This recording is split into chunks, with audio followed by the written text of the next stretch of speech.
Thank you, councillors.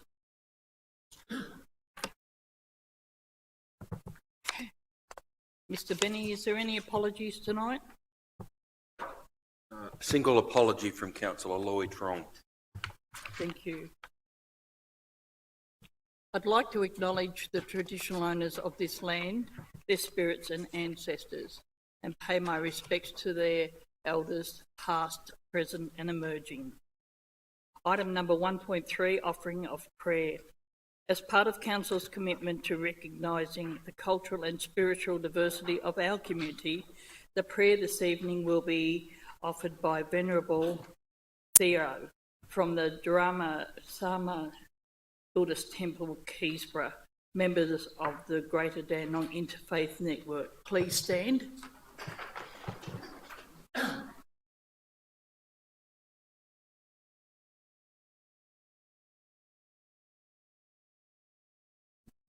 Thank you. I'm going to chant a part of discourse by the Buddha called Ratana Sutta, discourse on the jewels. And this sutta was recited by the Buddha when the city of Vesali in India underwent enormous problems like a pandemic. And I thought that this is a suitable sutta because the world is undergoing such a period today. And I chant in the original language, Pali, and give a summary of every stanza. Yanidha bhutani samagatani bhummani vayaniva antalike sabbeva bhuta sumana bhavantu atopi sakkaccha sunantu bhasitang. Whatsoever beings are here assembled, whether terrestrial or celestial, may every being be happy. Moreover, may they attentively listen to my words. Tasmahi bhutani sameta sabbe mettan karota manusiya pajaya divacharatto chaharanti ebalin tasmahi nerakkata appamatta. Accordingly, give good heed, all you beings, show your loving kindness to human beings, who day and night bring offerings to you. Therefore guard them zealously. Yankinchi vittang idhavahurang vahasagge suvayan ratanam panitang nano samangatti tathagatena idampi buddhe ratanam panitang etena saccena suatti hotu. Whatever treasure there be, either here or in the world beyond, or whatever precious jewel in the heavens, there is none comparable to the accomplished one. Truly, in the Buddha is this precious jewel found. By this truth, may there be happiness. Khayang viragang amatam panitahi yadajjaga sakya muni samahito natena dhammena samattiginchi idampi dhamme ratanam panitang etena saccena suvatti hotu. That cessation, passion-free, immortality supreme, through concentration, the tranquil sage of the Sakyas realized. There is naught comparable with that Dhamma. Truly, in the Dhamma, in this precious jewel, by this truth, may there be happiness. Yam Buddha Settho Parivannai Suching Samadhimanantarikanyamahu Samadhinatena Samona Vijjati Idampi Dhamme Ratanam Panitang Etena Saccena Suvatti Hotu. That sanctity praised by the Buddha Supreme is described as concentration without interruption. There is naught like that concentration. Truly in the Dhamma is this precious jewel. By this truth, may there be happiness. Je puggala atta satam pasatta chattari etani yugani honti te dakhineya sugatassa savaka etesu dinnani mahapalani idampi sanghe ratanam panitang etena saccena suvatti hotu. Those 8 individuals praised by the virtuous, they constitute of 4 pairs. The worthy of offerings are the disciples of the welcome one. To these gifts given yield abundant fruit. Truly in the Sangha is this precious jewel. By this truth may there be happiness. Thank you very much. Thank you. Please be seated.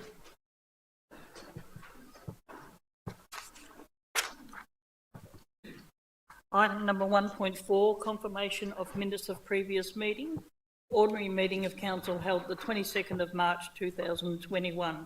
Happy to move it, Mayor. Moved by Councillor. I'll second it. Seconded by Councillor Milkovich. Although, is there any questions, councillors? Is there any opposition? As there's no opposition, I declare this item carried. Item 1.5, disclosures of interest. Mr. Benny? There are no disclosures this evening, Madam Mayor. Thank you. Item number 2, Officers' Report Part 1. 2.1, documents for sealing. Moved by Councillor Gerard, seconded by Councillor Formoso. Is there any questions, councillors? Is there any opposition? Oh no, I just want to say a few words. Thanks. You want to comment after? Yeah. I declare this item carried. Councillor Tan, please. Yes, thank you, Madam Mayor. Just want to say congratulations. This is a letter of appreciation to Colin Robinson. Robinson has been many years of dedicated years of volunteer service to Springvale District History Society and the Greater Dandenong Community. He's also a town crier, so I just want to wish him all the best and thanks for all his service. And also I just want to, there's a letter of recognition to George Poulos, City of Planning, Design and Amenities Service for the 10-year service of the City of Greater Dandenong. Thank you. Thank you. Item number 2.2, documents for tabling. 2.2.1, petitions and joint letters. Moved by Councillor Dart, seconded by Councillor Milkovich. Is there any questions, councillors? Councillor Dart. Thank you, Mayor. Mayor, my question on this item, there was a submission received by 56 proponents regarding the removal of illegal occupation by quite a lot of traders within the Buckingham Avenue in Springvale. That was tabled and given to me by Councillor Trong, who I understand is not here tonight. I just want an update from the relevant officer how we're dealing with that issue. Mr. Osborne, is that your issue, or is it Mr. Keasley? Madam Mayor, the matter has been workload or been assigned to my directorate. Right. I will come back with an update to Councillor Dark and other councillors. Thank you very much. Is there any other questions, councillors? Is there any opposition? As there's no opposition, I declare this item carried. Item number 2.3, statutory planning application. 2.3.1, town planning application number 40 to 44 Lonsdale Street, Dandenong. Planning application PLA 20/0268. Councillor Dart. I move moved that. by Councillor Dart, seconded by Councillor Mamedi. Is there any questions, councillors? Is there any opposition? As there's no opposition, I declare this item carried. Item number 2.3.2, town planning application number 39 Princess Highway, Dandenong South, planning application number PLN 17/0039.001. Moved by councillor Mayor, I Duff. wish to move an amendment on this, if I could, please. Amendment, what's your amendment, councillor? Mayor, on item number 5, not more than with regards to the patrons, it currently states that on Friday to Sunday between 5 p.m. and midnight, that the patron number being 619. I wish to move an amendment to increase it to 680 patrons. Happy to second that, Madam Mayor. So it says 5.3 did you say? Correct, Mayor. So item number 5, item number 5.3, Yep. it states 619 patrons Friday to Sunday. I wish to increase that to 680. 168? Oh, sorry, not 168. I'm dreadfully sorry. That's a lot of people. So you've gone from 619 to 680, is that correct? That's correct, Mayor. And Councillor Mamedi, you're in agreement with that? Is there any questions, councillors? Yes, Councillor O'Reilly. Thank you, Mayor. Well, this is the first I've heard of this idea to increase it to 680. So could I get a view from the Director as to why the number of 619 was arrived at for item 5.3 and what the potential impact of 680 is? Thank you, Mayor. Mr. Bosman, please. Madam Mayor, through yourself, the officers have recommended a lesser number of patrons than have been applied for on the basis of the parking that is supplied. We reduced it to bring the demand for parking into balance with the supply that is available, and we think that a reduced number is an appropriate number to have recommended to the councillors for consideration. Thank you, Madam Mayor. Thank you. Councillor O'Reilly, did you want to say anything else? No, so it's moved by Councillor Dark and seconded by Councillor Mamedi. Is there any other questions, councillors? Yes, Councillor Tan. Thank you. So what's the, through the Mayor, so it's with question with the relevant officer, so what's the impact with the car park then, if we're going to increase the patron to 680? Thanks. Is that you, Mr. Bosman? Mr. Bosman, please. It is, Madam Mayor. Through yourself, Councillor, it's the officer view that there's a direct relationship between the number of patrons and the demand on parking. It's the officer view that's been expressed in the report that if we increase beyond what the officers have recommended, that there will be, there's the likelihood that there will be more demand for parking than there is the supply on site. Thank you, Madam Mayor. Thank you. Councillor Milkovich, please. Yeah, thank you, Madam Mayor. Is this increase only applying for Friday to Saturday, 5 p.m. to 12 p.m? All other days are as per report? Yes? I'm happy with that. Thank you. Councillor Dark, would you explain that, please? Thank you, Mayor. Mayor, yes, that is correct, what Councillor Milkovich is saying. So the only amendment which we're requesting is that from Friday to Sunday, between 5 p.m. and midnight, that the patron increases on that. That still remaining that the two items, 5.1 and 5.2, still remain 310 and 483. Thank you. Thank you. Is there any other questions, councillors? Is there any opposition? Opposition noted was Councillor O'Reilly. Councillor Dark, please. Thank you, Mayor. Mayor, I rise to move this amendment, to speak to this amendment on a couple of important issues. In the city of Greater Dandenong, one thing we lack is a high-class, really good entertainment centre or function centre to be able to host weddings, events for schools, and those sort of facilities. The reason behind my proposed amendment is that 619 patrons was put in by the planning department. Now, it takes into account that the site and the reason between item 5.1 with 310 patrons and then item 5.3, 680, is that next door in the abutting sites is a Burson's Auto Parts, is a paint spot and a Hoops Basketball Academy, all three which cease trading relatively early in the afternoon. There's nobody buying paint at 11 o'clock at night, there's nobody playing basketball at 11 o'clock at night, and then the same thing buying auto parts at Burson's. So the reason behind my amendment is that there is sufficient car parks across all three of those premises, plus the Alencia Reception Centre. By increasing to 680 is less than the applicant has requested 720, but it counts to ensure that there's sufficient parking if they were to hold an event. So that is why I've proposed the amendment to be increased to 680. Rightio. Councillor Mamedi, please. Thank you, Madam Mayor. It's great to see that this facility is already operating, and I've been visited that organisation many times over the last few months. I've been there and visited and been at the functions where I've had no minor parking. When I was there was plenty of parking available, and to understand that we've increased it from the recommendation of 619 to 680 is only, not that many more. The ratio that the council officers work is a 1 to 3. Most functions that I go to, the weddings that I've attended there, are normally family weddings and things like that. So my family, I have 4 people living with me. We tend to drive a car with 4 people. Many other families drive with 5 people in the car.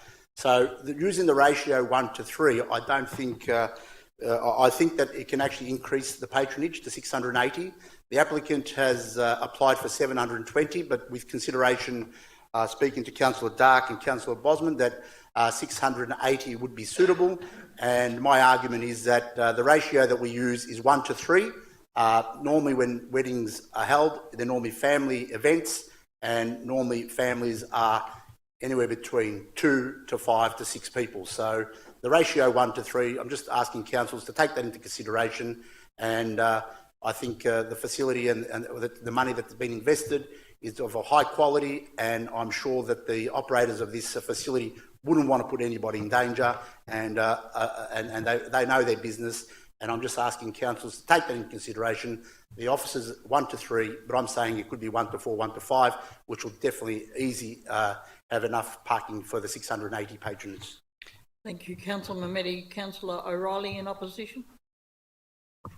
Thank you, Mayor. Well, I might be open to supporting an increase if it wasn't sprung on me at the last minute. So we've got all the data, and I've read it, right? And then in the council chamber, we get this amendment suggested, Mayor. I don't think it's good, diligent decision making for council to make permanent decisions like this.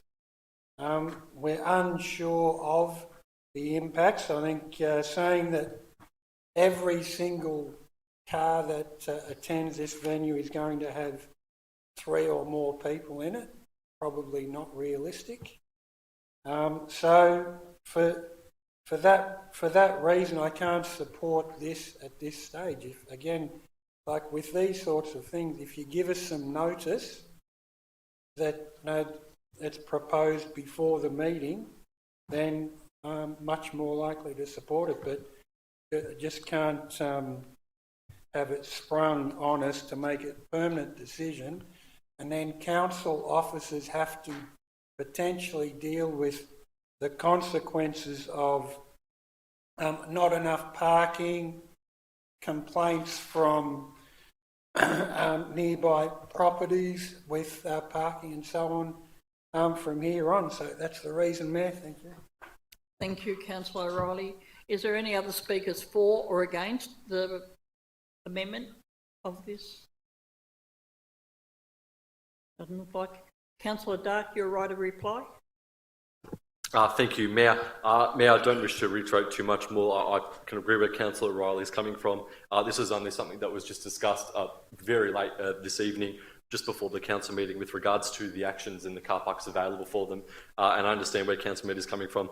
Most of the weddings I've been to, we travel in 4, 5, 6. I attended a wedding last year, the year before, out in Epping, and that I carpooled with a couple of people, and there actually ended up being, I think, 5 or 6 of us inside the van. So there's definitely the sufficient car parking available within the site once you take into account the car parks of the remaining tenancies, and that is why I suppose I support the amendment. Thank you. All those in favour of the amendment? Councillor Formoso, Councillor Garrard, Councillor Long, Councillor Mehmeti, Councillor Tan, Councillor Lim, Councillor Milkovich and Councillor Dark. Those against? Councillor O'Reilly, Councillor Foster. The amendment is passed, but also it has to amend item number 1.1 and the third dot down, it says also that. it's only got 619 there as well. So not only 5.3, but 1.1.3. You see that, Councillor Dark? Yep. Yes, I see that, man. Yep, that's correct. Thank you. Madam, thank you to all the councillors who supported this motion. This is going to be an iconic facility in Greater Dandenong. It's a multi-million-dollar investment. I hope that everybody in the city of Greater Dandenong has an opportunity to attend to one of these functions there. It's first class, it's a 5-star service, and I congratulate the owners on investing and believing in Greater Dandenong. Thank you, Councillor Mehmedi. Councillor Dark? Thank you, Mayor. Councillor Mehmedi jumped the gun and beat me to it by 10 seconds. I wish to also congratulate the applicant on this project. This is one of those projects within the city of Greater Dandenong that we strive for. We certainly like the revitalisation of Dandenong. We like becoming the place to be and the place for people to go, and having an area within our municipality that residents are proud of and people are happy to go to host functions and events. As Councillor Mehmedi said, this is a multi-million-dollar investment. I've never been there myself, but certainly by their Instagram and social media presence, it looks like a phenomenal state-of-the-art facility. And that's what we want. We want people who are getting married locally. We want people who are going to events locally to stay local instead of being forced to head out way north or out west to Sunshine or Epping. And that is why this is very exciting. And I wish the applicants and the owners of the site very well for the future. Thank you very much. Item number 3, question time public. Mr. Benny.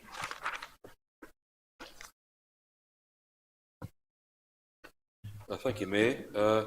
First question this evening is from Sabrina Miletto of Dandenong. Sabrina is asked to read her own question. If she'd like to come forward to the microphone, please.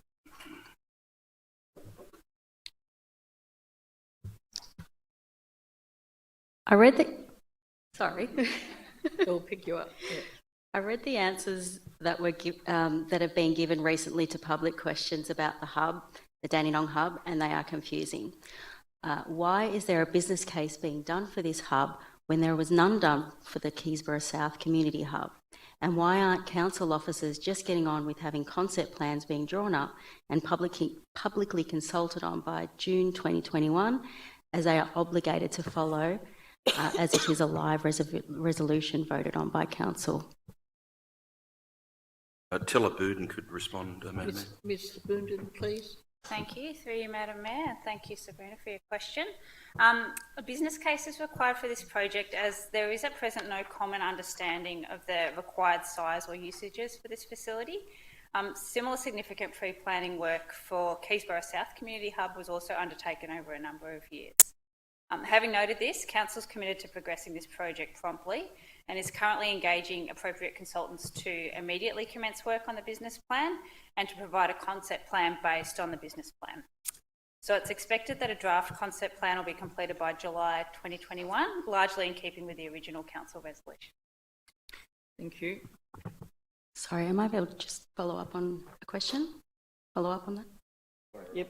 Clarification? Is it a clarification? Just a clarification. Sorry, just because the motion that was carried said there's going to be community consultation on the location. That was part of the motion that was carried in September last year. So will that also occur by July 2021? Through you, Madam Mayor, thank you for that clarification. Yeah, community consultation is absolutely intended to take place between now and July as well. Thank you. Thank you. The next question is from Aloma Davis of Dandenong. Aloma would also like to read her question. Thank you, Ms Davis. Thank you. First, I want to congratulate Council on declaring a climate emergency last year and on endorsing a strategy to try to deal with that. And my question then is why we aren't urgently pursuing action to be able to control the removal of trees on public land, knowing as we do the climate science that suggests trees are so critical in mitigating the impact on Dandenong Council, and also knowing that we have the City of Greater Dandenong, one of the worst canopy covers of any council in Melbourne, and that our community is one of the poorest and therefore one of the most vulnerable to the impacts of climate change that we are even now experiencing. Thank you. Mr Bosman can respond, Madam Mayor, but there is a very similar question from Tim Borden of Noble Park, who has asked that his question be read. I'll read that and then Mr Bosman can respond to both. Greater Dandenong Council is one of 30 councils in Melbourne that has endorsed the Living Melbourne Metropolitan Urban Forest Strategy that includes increasing canopy cover on private land. The strategy includes Action 3.2, strengthen regulations to protect canopy trees. What has Greater Dandenong Council done about this action since 2019 when the strategy was endorsed and launched? Mr Bosman can respond to both questions. Thank you, Mr Bosman. Madam Mayor, thank you through yourself. Paloma, the fact that Council declared a climate emergency is clear indication that it sees we have a climate emergency and takes it seriously. In February 2021, Council consulted on the draft Urban Forest Strategy 2021 to 2028 and the draft Greening Our Neighbourhood Strategy, also 2021 to 2028. These strategies, along with the Greening Our City Urban Tree Strategy 2018 to 2028, which was adopted by Council in 2018, inform Council's plans for greening Greater Dandenong and increasing canopy cover from 9.9% to 15% by 2028. As requested by councillors, the consultation for the draft strategies also asked the community, and I'll give you the question that we went out to survey with. It says, in addition to these two strategies, those that I've mentioned, Council is also seeking views on the development of a municipal-wide local law for the protection of large canopy trees on private land. That is, those with a diameter of approximately 40 to 50 centimetres, or more or less at base height approximately 7 to 10 metres in height, would require a permit to be removed. This would exclude dangerous trees or weed species. Would you support the development of a municipal-wide local law, and why not? That's the question we went out to the community with. We've had responses to that. Now Council will consider the responses to the survey question and whether this local law will be included as part of the local law review at a Council meeting around about mid-2021. So it's certainly very much on the agenda. It's very much part of the consideration that officers are working on and making a recommendation to councillors on, and it will be a matter that councillors do take a decision on, probably around about mid-year. Thank you. Thank you, Mr Bosman. Mr Benny, please. All other questioners have requested that their questions be read. The next is from Adam Murray of Keysborough. Leading up to the strategic planning weekend held on March the 12th and 13th of this year, a series of questions to Council were answered to be discussed more fully at the strategic planning weekend. Now that the weekend has come and gone, will Council share the decisions made with all members of the Greater Dandenong community along with the minutes of all meetings so we can be certain our items were discussed?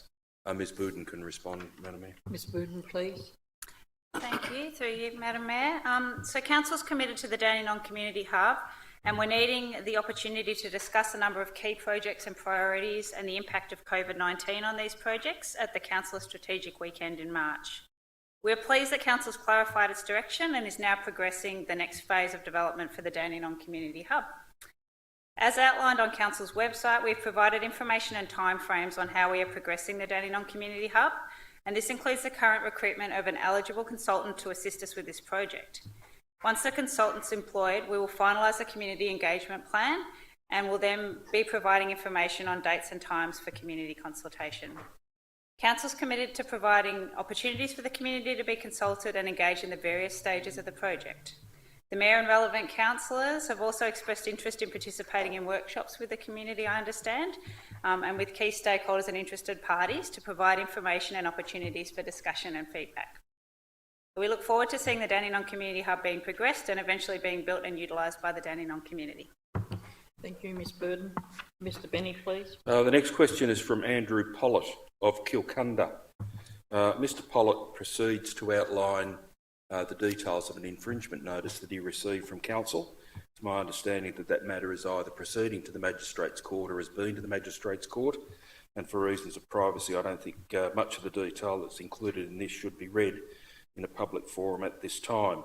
However, there is an underlying question that relates to his concerns, and that is as follows. Following the recent deaths of 4 police officers on the Monash Freeway roadside, is double parking safe best practice or an infringement officer. Mr Bosman could respond, Madam Mayor. Mr Bosman, please. Madam Mayor, thank you through yourself. I can confirm that the matter of the infringement has already been decided at the Magistrates Court, and the matter has been found proven. With regard to the question around the parking of the officer, the issuing officer, like most employers' council, as does Victoria Police, place a great deal of importance on ensuring the occupational health and safety of its officers. And we ask our officers to ensure that when they are performing their roles, they are mindful of both theirs and public safety. This is particularly the case for those officers that are working in and around traffic, as by far the very nature of their roles, they are often exposed to more risk. In this particular case, there was no offence committed by the issuing officer in the matter of this offence. Thank you, Madam Mayor. Thank you, Mr Bosman. Mr Benny, please. This is another question from Sabrina Miletto of Dandenong, but this one is requested to be read. I just want to double check that that's what Sabrina would like. Okay. Following on from my question at the last council meeting about the park in Herbert Street, it is great news for Dandenong residents that the development of this park is going ahead. Regarding the consultation on the concept plans in late April that was mentioned in the response last meeting to my question, what consultation methods will be used and how will the consultation materials be distributed? Many Dandenong residents don't use the internet and rely on paper surveys. Many Dandenong residents don't visit the Dandenong Customer Service Centre and Dandenong Library due to parking issues and difficulties accessing the location. Will the surrounding streets receive Australia Post letters to advise them of the consultation? Mr Bosman, Madam Mayor. Mr Bosman, please. Madam Mayor, thank you, and through yourself to Sabrina. The proposed consultation for the 77 Herbert Street Pocket Park is anticipated to include the following. Large posters erected at the site, which will include information such as the concept plan, example images, and information directing people to Council's website to have their say via an online survey, as well as phone contact details. We'll have information on the Council website, on the project, as well as an online survey. A Council letter will be distributed to local residents advising them of the Herbert Street Pocket Park project, with information on how they can provide their feedback to Council officers. We will take into consideration the inclusion of a paper survey as part of the distribution to the local residents. It doesn't have to be submitted only online, and consultation will occur over a 4-week period. Thank you, Madam Mayor. Thank you, Mr Bosman. Mr Benny, please. The next question is from Earl Misso of Dandenong North. Regarding an article in the newspapers about $6,000 spent for junket, the question is, with the ratepayers' money, what knowledge have the councillors returned with from the junket? Mr Jench could respond. Mr Jench, through you, please. Madam Mayor, for me the word junket implies that it was a somewhat enjoyable experience, and I can assure the gallery that the amount of pre-work that goes into that weekend and the amount of time that we spend on the Saturday, it was anything other than enjoyable. It might have been professionally a positive outcome, but it was hardly a junket. In answer to the direct question, I will read out some of the achievements that we did actually achieve from that workshop, including areas where I think council knowledge was actually enhanced by the weekend. Firstly, council received a detailed presentation on council's draft 10-year financial plan, which outlined council's current financial position and some of the financial challenges moving forward over the next 10 years.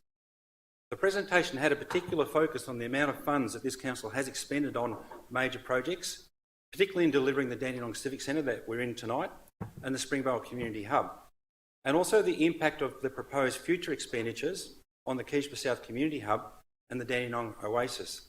The presentation was particularly relevant in understanding council's financial ability to deliver other future major projects such as the Dandenong Community Hub and the financial trade-offs that would be required to advance that project. The 10-year financial plan will now be required to undergo deliberative community engagement and will come back to council for formal adoption later this year.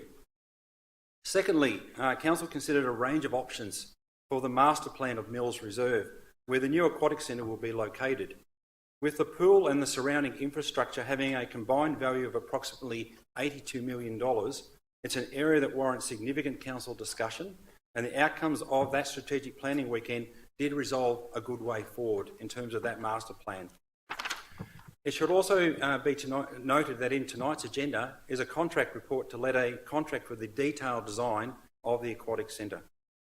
Thirdly, Council did discuss the various stages and a roadmap to achieve the Dandenong Community Hub, mindful of the earlier discussions on Council's financial ability to actually deliver this project.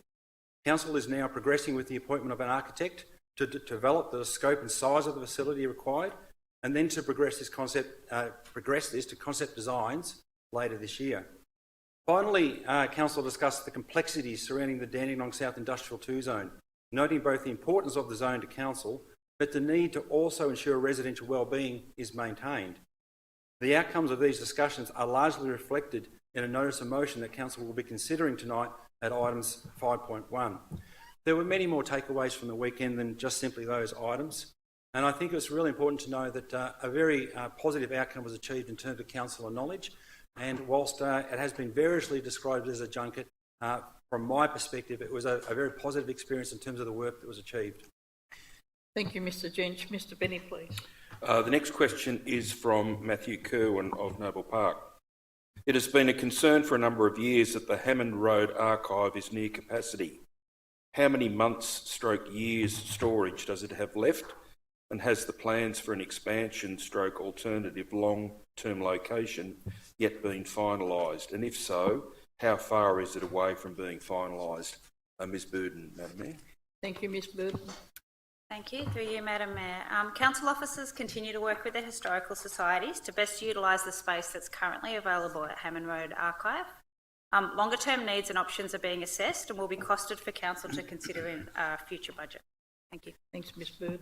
Mr Benny, please. The next question is from Lisa Hartzenberg of Dandenong. I have seen the page on the website on the Dandenong Community Hub. Why doesn't it contain the endorsed and thus current position of Council? That is what was voted on as a unanimous decision at the Council meeting on the 14th of September 2020, namely that in this financial year concept designs for an integrated intergenerational Dandenong Community Hub with capability for children's services and formal and informal meeting and activity spaces be drawn up and exhibited, and in tandem there would be community consultation on the location, which will include a range of options, including the Clough Street, i.e. market precincts. Ms Burden will respond, Madam Mayor. Ms Burden, please. Thank you. Through you, Madam Mayor. Council's committed to the Dandenong Community Hub, and we're needing the opportunity to discuss a number of key projects and priorities and the impact of COVID on these projects at the Council's Strategic Weekend in March, as has been mentioned this evening. We're very pleased that Council's clarified its direction and is now progressing the next phase of development for the Dandenong Community Hub. Council's website currently provides information and timeframes on how we are progressing the Dandenong Community Hub. The question will be taken on notice in part, and we'll assess how the website might better explain the necessary processes of Council's deliberations from where Council was to where Council is now in advancing this priority project. The current work being undertaken includes the recruitment of an eligible consultant to assist with progressing this project. Once the consultant is employed, we'll finalise the community engagement plan and will then be providing information on dates and times for community consultation and further updating relevant page on Council's website. And new information and regular updates will be provided on this website throughout the development of this project. Thank you. Thanks, Ms Burden. Mr Benny, please. Next question is from Ranka Trisick of Dandenong. Is what is being planned for the Dandenong Community Hub an integrated intergenerational neighbourhood community hub like other suburbs in Greater Dandenong have got, and what Council decided on the 14th of September last year, or has the intention morphed into something sort of broader and larger municipal or regional community services facility? Ms Burden, Madam Mayor. Ms Burden, thank you. Thank you. Through you, Madam Mayor. Community hubs are multi-purpose community facilities providing a range of complementary services in a single accessible location. They generally have a range of shared facilities and services for the community groups and organisations. Further details with regards to the specifics of the proposed Dandenong Community Hub will be determined through the development of a business case and concept plan over coming months. Council is committed to providing opportunities for the community to be consulted and engaged in this stage of the project and throughout development. Information on dates and times for upcoming community consultation opportunities will be published shortly. Thank you. Thank you, Ms Burden. Mr Benny, please. The next is from Ellie Ford of Noble Park. Could Council please advise how the draft biodiversity plan is progressing and when it is expected it will go out for final public exhibition? Mr Kearsley, Madam Mayor. Mr Kearsley, please. Thank you. Thank you to the questioner. With regards to the biodiversity, through you, Madam Mayor, consultants have completed their initial community consultation phase, which included a number of workshops and surveys. The field surveys and data collection has also been completed. The working group have met with Ecology Australia, who are the consultants, to review the proposed timelines with a view to have the final draft of both the background report and action plan undertaken in early May. At this stage, further broader community consultation will occur in June of this year. Thank you, Mr Kearsley. Mr Benny, please. The next question is from Lisa Hartzenberg of Dandenong. When will the new park be completed in 5th Avenue, Dandenong? And can some information be put on the website about the nature play and sensory play elements that it will have for young children? Mr Kearsley, Madam Mayor. Mr Kearsley, please. Thank you. I thank the questioner again, and through you, Madam Mayor. Following on from some community consultation in the first quarter of this financial year, it is expected that construction of the park will be completed and open to the public within the next 3 to 4 weeks. Council officers will then take some photos of the completed landscape and include them on Council's website to complement the existing concept design plan, which is already on the website. Thank you. Thank you, Mr Kearsley. Mr Benny, please. The next is from Ranka Trisick of Dandenong. Other than having a vague action in it saying that Council are going to do timely infrastructure planning for children's infrastructure, there is no indication of Greater Dandenong Council's specific plans for children's services infrastructure in the Greater Dandenong Children's Plan currently out for consultation. The last plan had mention of the Keysborough South Community Hub and Dandenong Community Hub. The current plan has no mention of specific community hubs or specific children's facility infrastructure planning in general. This is despite Greater Dandenong's website projecting that by 2030 the 0 to 4 age range will increase by 24%. Why have mention of the Keysborough South Community Hub and the Dandenong Community Hub? Also, what other infrastructure does Greater Dandenong Council need to upgrade or develop in the next 9 years until 2030? Ms Boulden. Ms Boulden, please. Thank you. Through you, Madam Mayor. The draft Children's Plan 2021 to 26 is currently out for community consultation. Once endorsed, an annual action plan with specific activities will accompany the strategic objectives of the Children's Plan. Council has 3 specific strategic objectives focused on current and future children's services infrastructure development in the Children's Plan 2021 to 26 to meet the growing needs of 0 to 4 age range by 2030. They include 1.2, explore external funding opportunities to be responsive to policy change in implementing timely 3-year-old kindergarten provision. 1.3, advocate for the provision of flexible, quality, affordable childcare options for families. And 1.7, undertake infrastructure planning to ensure timely and targeted provision of facilities and services for children and families. Council officers are currently working with the state government in the development of the Kindergarten Infrastructure Service Plan for the rollout of 3-year-old kindergarten from 2022 to 2029. This will be reviewed annually to identify upgrades to current facilities or any new development, including community hubs, required to meet strategic objective 1.7. Thank you. Thank you, Ms Burden. Mr Benny, please. The next question is from Matthew Kerwin of Noble Park. Given it is the second time that wet weather has adversely affected the Keysborough Big Picnic or its precursor Autumn Fest, can the event please be moved to the warmer and less likely to rain February or March? It's the only significant council event held in Keysborough each year, so maximising the chance of successfully running it is important. Ms Boulden, Madam. Ms Boulden, please. Thank you. Through you, Madam Mayor. The event date had originally been chosen to coincide with the school holidays to provide free and low-cost holiday entertainment for local families.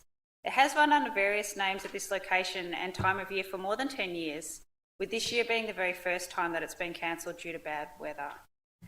April, particularly early April, generally has pleasant temperatures without the extreme heat that can affect events in February and March. All events at any time of the year can experience adverse weather conditions. As such, event organisers prepare detailed weather plans so they can proceed under most circumstances. Preparations had already been made for the big picnic in anticipation of rain on 11th of April. Extra shelters had been ordered and the majority of temporary structures were set up the day before to ensure a punctual starting time. On the morning of the event, the weather forecast was predicting that the rain would start to dissipate by midday. However, by that stage, the event had already experienced several dangerous wind gusts, and the weather forecast was predicting the wind would continue to increase for several more hours. Due to these safety concerns, the event was cancelled at that time. Winds such as those experienced on the 11th of April can lift marquees, even heavily weighted ones, and airborne marquees are extremely dangerous to people in the immediate area. If not for the gusty and unpredictable high winds this year, the big picnic could have gone ahead. Unfortunately, inclement weather conditions could occur at any time of the year. As such, it's recommended that the event dates stay on in April to coincide with school holidays and take advantage of the usually pleasant temperatures that are experienced at this time of year. Thank you. Thank you, Ms Burden. Mr Benny, please. The next question is from Megan Mack of Keysborough. It's a two-part question. Question 1. Why is the detailed design of the Keysborough South Community Hub taking so much longer than anticipated? Question 2. What changes are being made to the size and layout of the hub from what was in the endorsed concept design? Mr Kearsley, Madam Mayor. Mr Kearsley, please. Thank you. I'd like to thank Megan for the question on this very important project. With regards to the first item, the first point of the question, I'm just seeking.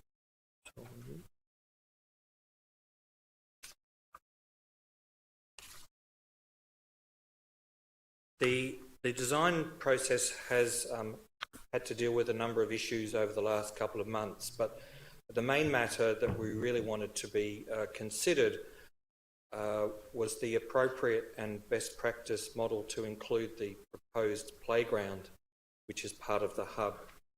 The consultation of the playground was separate to the consultation of the hub itself, which we undertook in 2020. The consultation on the playground was unfortunately delayed again last year due to COVID, and then we decided that due to the Christmas and New Year period that it wasn't the best time to consult on a playground. The consultation, I can advise, has just closed, and Council has received a significant number of comments which will be reviewed in the coming weeks. Those comments, in addition to the playground design, will now be included as part of the detailed design process and the preparation of tender documentation. Again, it was considered more appropriate that the playground and the hub, which are essentially one project, be included within the final documentation and the detailed design process. With regards to the second question of what changes are being made to the size and layout of the hub that was in the endorsed concept plan, I can advise that no significant changes were made. There were some with regards to internal matters related to, say, the size of the administration room, the size of toilets, etc. But essentially the concept plan as proposed and as part of our consultation package in 2020 has not changed. Thank you. Thank you, Mr Kearsley. Mr Benny, please. The next question is from Don Bakari of Keysborough. In 2009, Council and the developer of Keysborough South agreed on 20% open space. This open space has since 2009 had sporting fields, Tedderson Park, Springs Leisure Centre, car parks, extension of Villiers Road, and very soon Keysborough South Community Club built on it. So our 20% open space fee of $350 needs to be reviewed as the 20% footprint is now much smaller. Will Council reassess the fee on these grounds, and if not, why not? Mr Bosman, Madam Mayor. Mr Bosman, please. Madam Mayor, thank you. Through yourself to Dom. The levy generally covers the residentially zoned area bounded by Springvale Road, Dingley Arterial, Chandler Road and Greens Road. The traditional open space for residential estates is provided at 5%. Keysborough South was developed at 20%. That is 15% more open space and related amenity than in traditional housing estates. It was developed and marketed as an estate with more open space and higher quality open space than a traditional estate. linear reserves, natural networks, pedestrian and cycle trails, and a combination of a greater quantity and quality of open space was provided as part of the development. At the time of the original rezoning of the land, the Minister for Planning appointed an advisory committee to consider and report to him on it.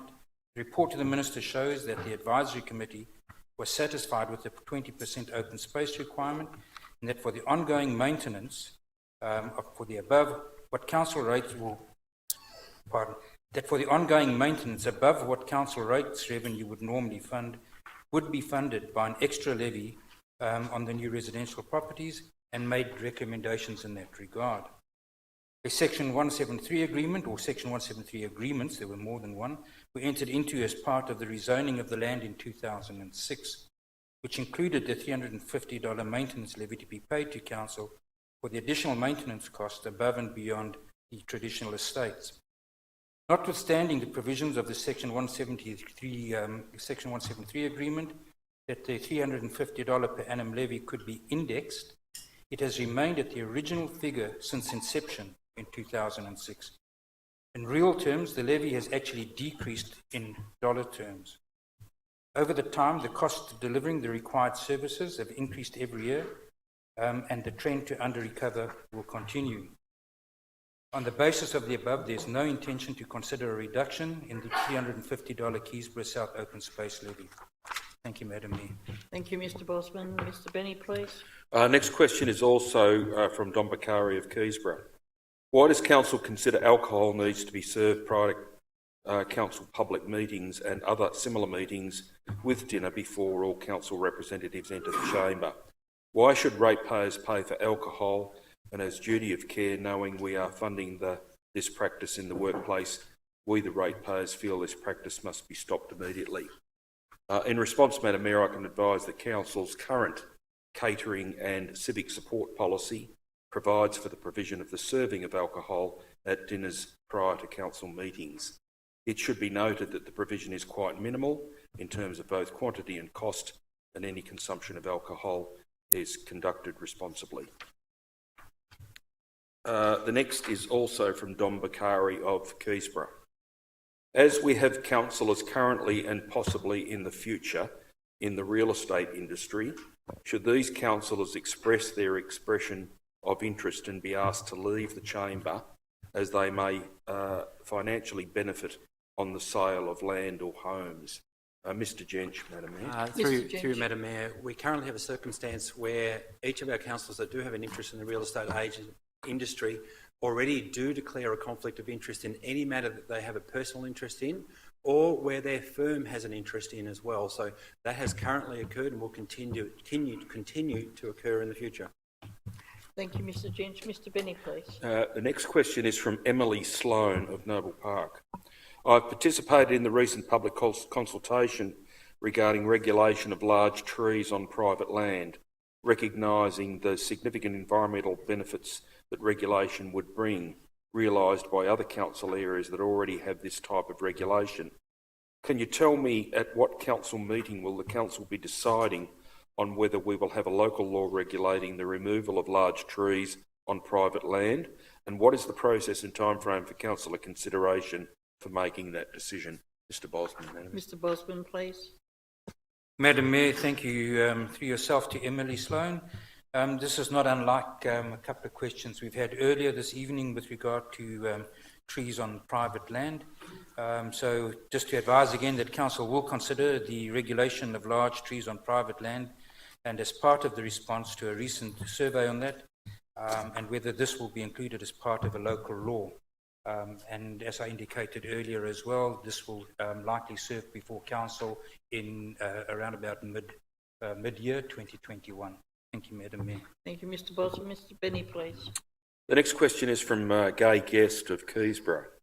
I've heard for ages another bus route has been proposed, but only one ward has been consulted.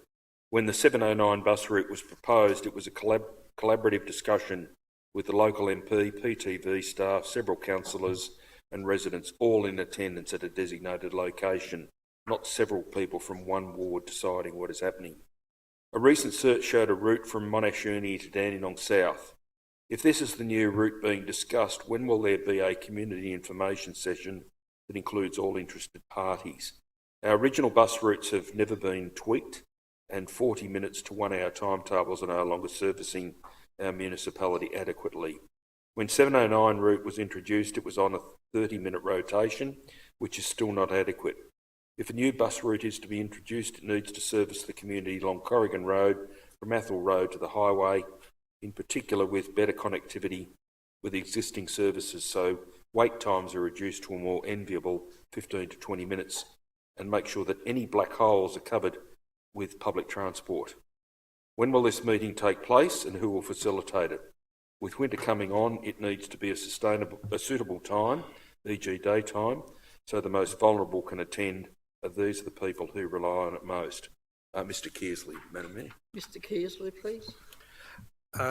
Thank you, and I thank Gay for the question. I just wanted to make one comment before I go into the answering the question. I believe that Gay Guest may be referring to some officer discussion that we had with a small group in Keysborough South that was actually, I believe, requested by the ward councillor.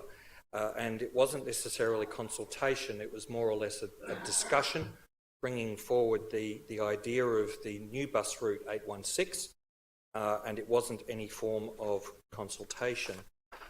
With regards to the introduction broadly of bus routes and any consultation regarding the new route, this is the responsibility of the Department of Transport. To date, council officers are unaware of any intention by the Department of Transport to undertake community consultation sessions or meetings with regards to the proposed new route announced for Keysborough South. No consultation has occurred yet except for some preliminary discussions with officers early last year. Council is advocating strongly to the Department of Transport to encourage its team to seek appropriate community input with regards to this route. As a matter, that is what Ms Gay has also asked for with regards to previous routes, so we would expect the same. Council officers agree that this should involve not only local residents but those from a much broader area that may be impacted. Council will also be looking to obtain some advice and gather data from our residents to provide to the Department of Transport within the next few months. It's very important that we take that role to understand what our community thinks of the proposed route. This is likely to include some surveys which will be available online as well as for passengers on existing routes. Any decisions on the new bus route will be made by the Department of Transport, and I would recommend that this matter be raised with the local MP with regards to ensuring that the Department of Transport undertake the appropriate level of community consultation. Thank you. Thank you, Mr Kearsley. Mr Benny, please. Next question is also from Guy Guest of Keysborough. The Noble Park Dandenong Cycling Club have had fantastic back-to-back wins in 3 different types of competitions in 3 consecutive weeks. An amazing effort from members of their club. Where is Council at in consultation for a new velodrome, as footage of competition riding clearly shows the speeds that these athletes reach during competition and training, and this discipline cannot be achieved on shared paths. In congratulating the Noble Park Dandenong Cycling Club on their success, I hand over to Chilla Buden. Ms Buden, please. Thank you. Through you, Madam Mayor. I also congratulate the members of the club for their recent achievements and thank Gay for this question. Council sought support from Sport and Recreation Victoria as part of their 2020-21 grant funding program to develop a regional cycling strategy in partnership with neighbouring councils and Sport and Recreation Victoria. Unfortunately, this grant application was not successful and the joint councils have not identified and progressed this strategy as a regional priority. Council subsequently endorsed the Make Your Move Greater Dandenong Physical Activity Strategy that identifies creating physical environments that support and encourage people to be physically active in their day-to-day lives as a priority. Council officers would be happy to meet with the club to discuss their recent success and congratulate them and also discuss any needs. Thanks, Ms Buden. Mr Benny, please. The next question is also from Gay Guest of Keysborough. Wakta Reserve was looking fabulous with all the installation for the big picnic yesterday and sadly cancelled because of adverse weather conditions. Is Council able to recover the installation costs of the setup when such an event is cancelled suddenly, or does it have to wear these costs with no rebate? Ms Buden. Ms Buden, please. Thank you, through you, Madam Mayor. The events industry standard for cancellations on event day is to pay 100% of the fees quoted, as their services have in most cases already been delivered. This is the case for hire companies that install and deinstall staging and marquees, as there's no saving to the contractor once the equipment's in place. For suppliers who have not yet provided their services to the event, they would still have incurred 100% loss through not yet accepting other bookings or opportunities on that day, and indeed may have already been at the site or on their way there. There were, however, some small budget savings for council, for example, due to reduced staffing costs on the day. Thanks, Ms Booten. Mr Benny, please. Next question is from Matthew Kerwin of Noble Park. A key action of the Greater Dandenong Climate Change... A key action of the Greater Dandenong Climate Emergency Strategy is the development of climate change and community engagement and mobilisation plan in the 2020-21 financial year. What has been achieved so far? When is it expected to be finished? And what stakeholder consultation is planned to occur to make sure it is effective in reaching different parts of the community? Mr Bosman, Madam Mayor. Mr Bosman, please. Madam Mayor, thank you through yourself to Matthew Kerwin. There's a fair amount of detail involved in that answer, so I'll be taking this question on notice. Thank you, Mr Bosman. Mr Benny, please.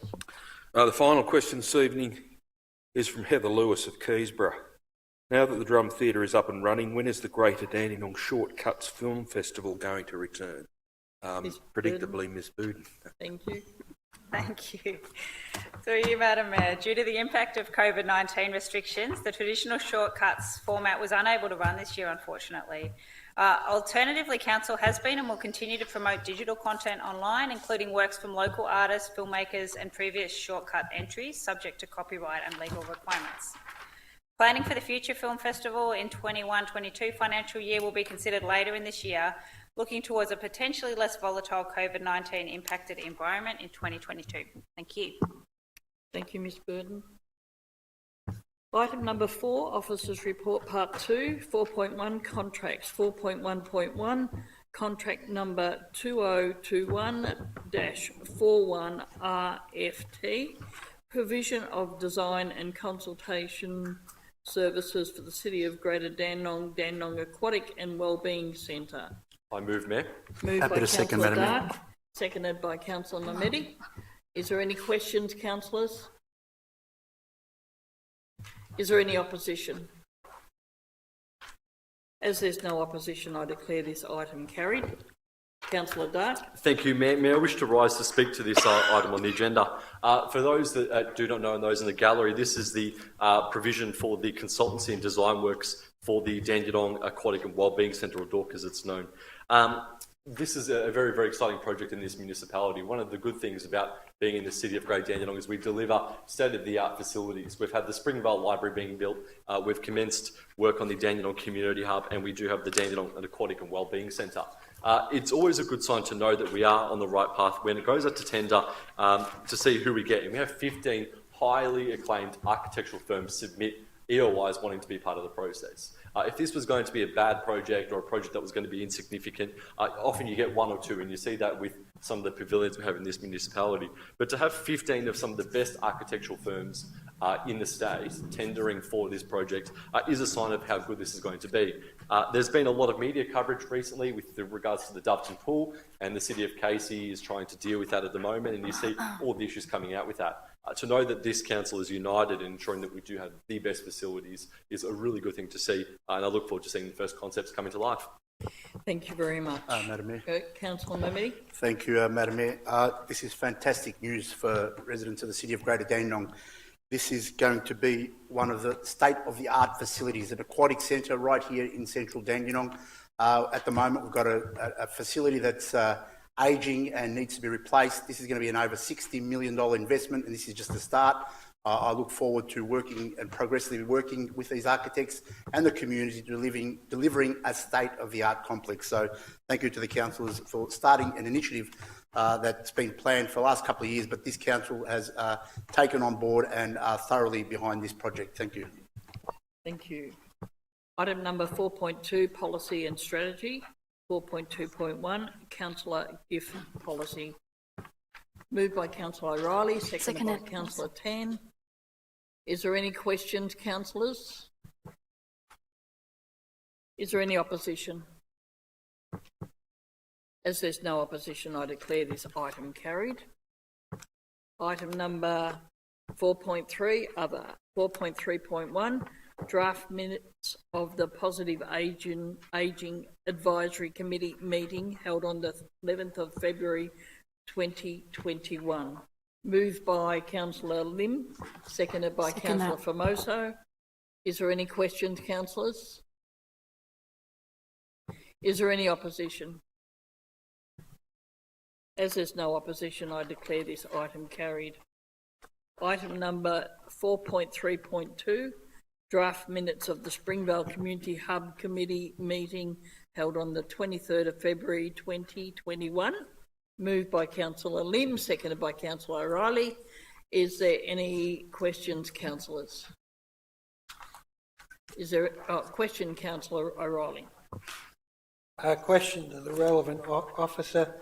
I've read the minutes of the meeting, but I'm just interested from the relevant officer on how it's going, given that this committee was specifically brought about to make sure that the Springvale Community Hub has a real community vibe and ambience about it, how that is progressing. Thank you, Mayor.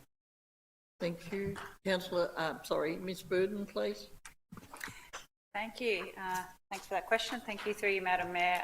It's early days still for this committee. I believe they've only met once or maybe twice so far, but I understand they're going really well so far, establishing themselves well with a very positive outlook towards community engagement at that site, which is indeed already occurring as we're starting to open up. Thanks, Ms Burden. Any other questions, Councillor Lim? Just like to just answer to Councillor O'Reilly that everyone very enthusiastic about the Springvale Community Hub. Everyone willing to contribute and going to promote very heavily about the hub, and also the hub is just the best place in the world. Therefore, we're going to everyone in the community willing to promote very heavily. Thanks, John. Was that a question or just a comment? Just a comment. A comment, thank you. Is there any other questions, councillors? Is there any opposition? As there's no opposition, I declare this item carried. Item number 4.3.3, proposal to create easements over council land, John Hemmings Memorial Park, 61A, Princess Highway, Dandenong. Happy to move it. Moved by Councillor Milkovich, seconded by Councillor Garrard. Is there any questions, councillors? Is there any opposition? As there's no opposition, I declare this item carried. Item number 4.3.4, reports on matters discussed at councillor briefing sessions and pre-council meetings, the 9th, the 15th and the 22nd of March 2021. Moved by Councillor Formoso, seconded by Councillor Garrard. Is there any questions, councillors? Is there any opposition? As there's no opposition, I declare this item carried. Item number 4.3.5, list of registered correspondence to Mayor and councillors. Moved by Councillor Garrard, seconded by Councillor Lim. Is there any questions, councillors? Councillor Dark. Thank you, Mayor. Mayor, I note that we've received some correspondence from Frank Perry, Town Planning, with regards to the Sandown Racecourse. I just want to find out whether or not he's engaged as a lobbyist on behalf of any certain group, or whether he's just a stakeholder who's just trying to find some information out. I note that his letter was directed to you as the Mayor. If I could just get some clarification. Mr Bosman, please, is that yours? Madam Mayor, thank you. The matter of Sandown, Mr Perry and his consultant, you say Sandown, Mr Perry and his consultancy have no particular role to play, either as a consultant for the proponent or a consultant to the council or anybody that I'm aware of. So no doubt his inquiry is an inquiry that he's making either independently or on behalf of another party independently, but certainly he is not involved as a stakeholder in any way, shape or form in the proponent's planning scheme amendment. Thank you, Madam Mayor. Thank you, Mr Bosman. Any more questions, councillors? Is there any opposition? As there's no opposition, I declare this item carried. Item number 5, notices of motion. 5.1, notice of motion number 6, proposed health study on impacts of air quality from Industrial 2 Zone on the residents of Dandenong South and Keysborough South. Happy to move that, Madam Mayor. Moved by Councillor Second, Mehmeti, Mayor. seconded by Councillor Dark. Is there any questions, councillors? Question, Councillor Garrard. I just have one question, Madam Mayor. Why the title only mentions air quality when actually the body of the motion is also talking about other aspects of the environment? I'm just wondering why it's limited, the title. Councillor Dark, Councillor Mehmeti, sorry, it's yours. Mr Bosman, thank you.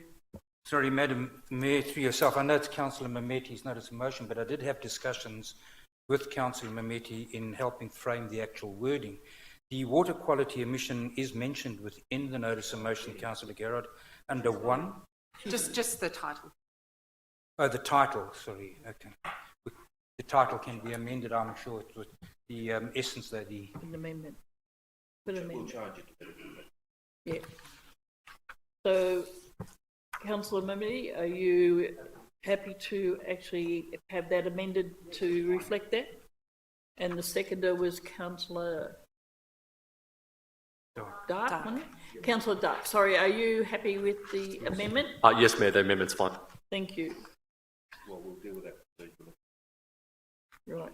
We can deal with that procedurally. Yeah, all right. Now, is there any other questions, councillors? Is there any opposition? As there's no opposition, I declare this item. Move it, yeah. Thank you. Thank you, Madam Mayor. I'd like to thank Mr Bosman and the councillors in supporting this notice of motion, which is, I think, very important to this council, but also to our community. I've lived in this area since 1975. I arrived in Dandenong when I was 2 years old. This Industrial 2 Zone was set up in 1976, so it's quite a long time. When I lived in that area at that time, there wasn't that many houses, and Keysborough South didn't even exist as a residential area. In the time that I've been living there, especially in the last decade or decade and a half, the people in that area are not very comfortable and have had some problems. And these problems over the last decade, I've seen children born totally deformed, something you'd never see. And these children, I haven't seen, I've just been described by their parents of what they look like. It sounded like they came out of a Chernobyl. This is how bad it was. And I organised, from this council, a health study back in 2011. I felt that health study was diluted a little bit, but being fair to the people who did that health study, what we asked is what we got. So we've been quite thorough this time around, and working we've asked for the proposed task force to comprise representatives from council's executive, the Department of Health, Environmental Protection Authority, the Department of Environmental Land, Water and Planning, and local and federal MPs. So we think that we've done the right thing now. What we're asking for, to making sure that we don't dilute the statistics. I strongly feel that the industrial tune has outgrown its purpose, and unfortunately residents have moved in closer, and the city of Greater Dandenong has gotten larger. And I feel very, very passionate about this, and I think that we need to make our community feel safe. I believe that the community doesn't feel safe at the moment, and the thing that I've been working hard since I got elected on council was to making sure that the community felt safe. I got elected on a platform regarding the hazardous waste facility in Lyndhurst. Unfortunately, council did win a law case in the court, and it cost his council $500,000 to close it down. Unfortunately, the government at the time brought it in, and it's still operating today. There's other facilities that do some really good work and are really good operators in that industrial 2 zone, but as we know, there's cowboys in every industry. There is people there that aren't doing the right thing and are affecting our community's health. So I thank my fellow councillors, also Mr Bosman, for helping me prepare this notice of motion, and hopefully that we can work with these local government agencies and we can come out and see and making sure that our community feels safe. So if there's nothing there to be to hide, fine. But if there is, we need to find out what it is. So thank you. Thank you, Ms Councillor Mehmedi. Councillor Garrard, please. Thank you, Madam Mayor. Firstly, I'd like to commend Councillor Mehmedi for putting forward this notice of motion tonight.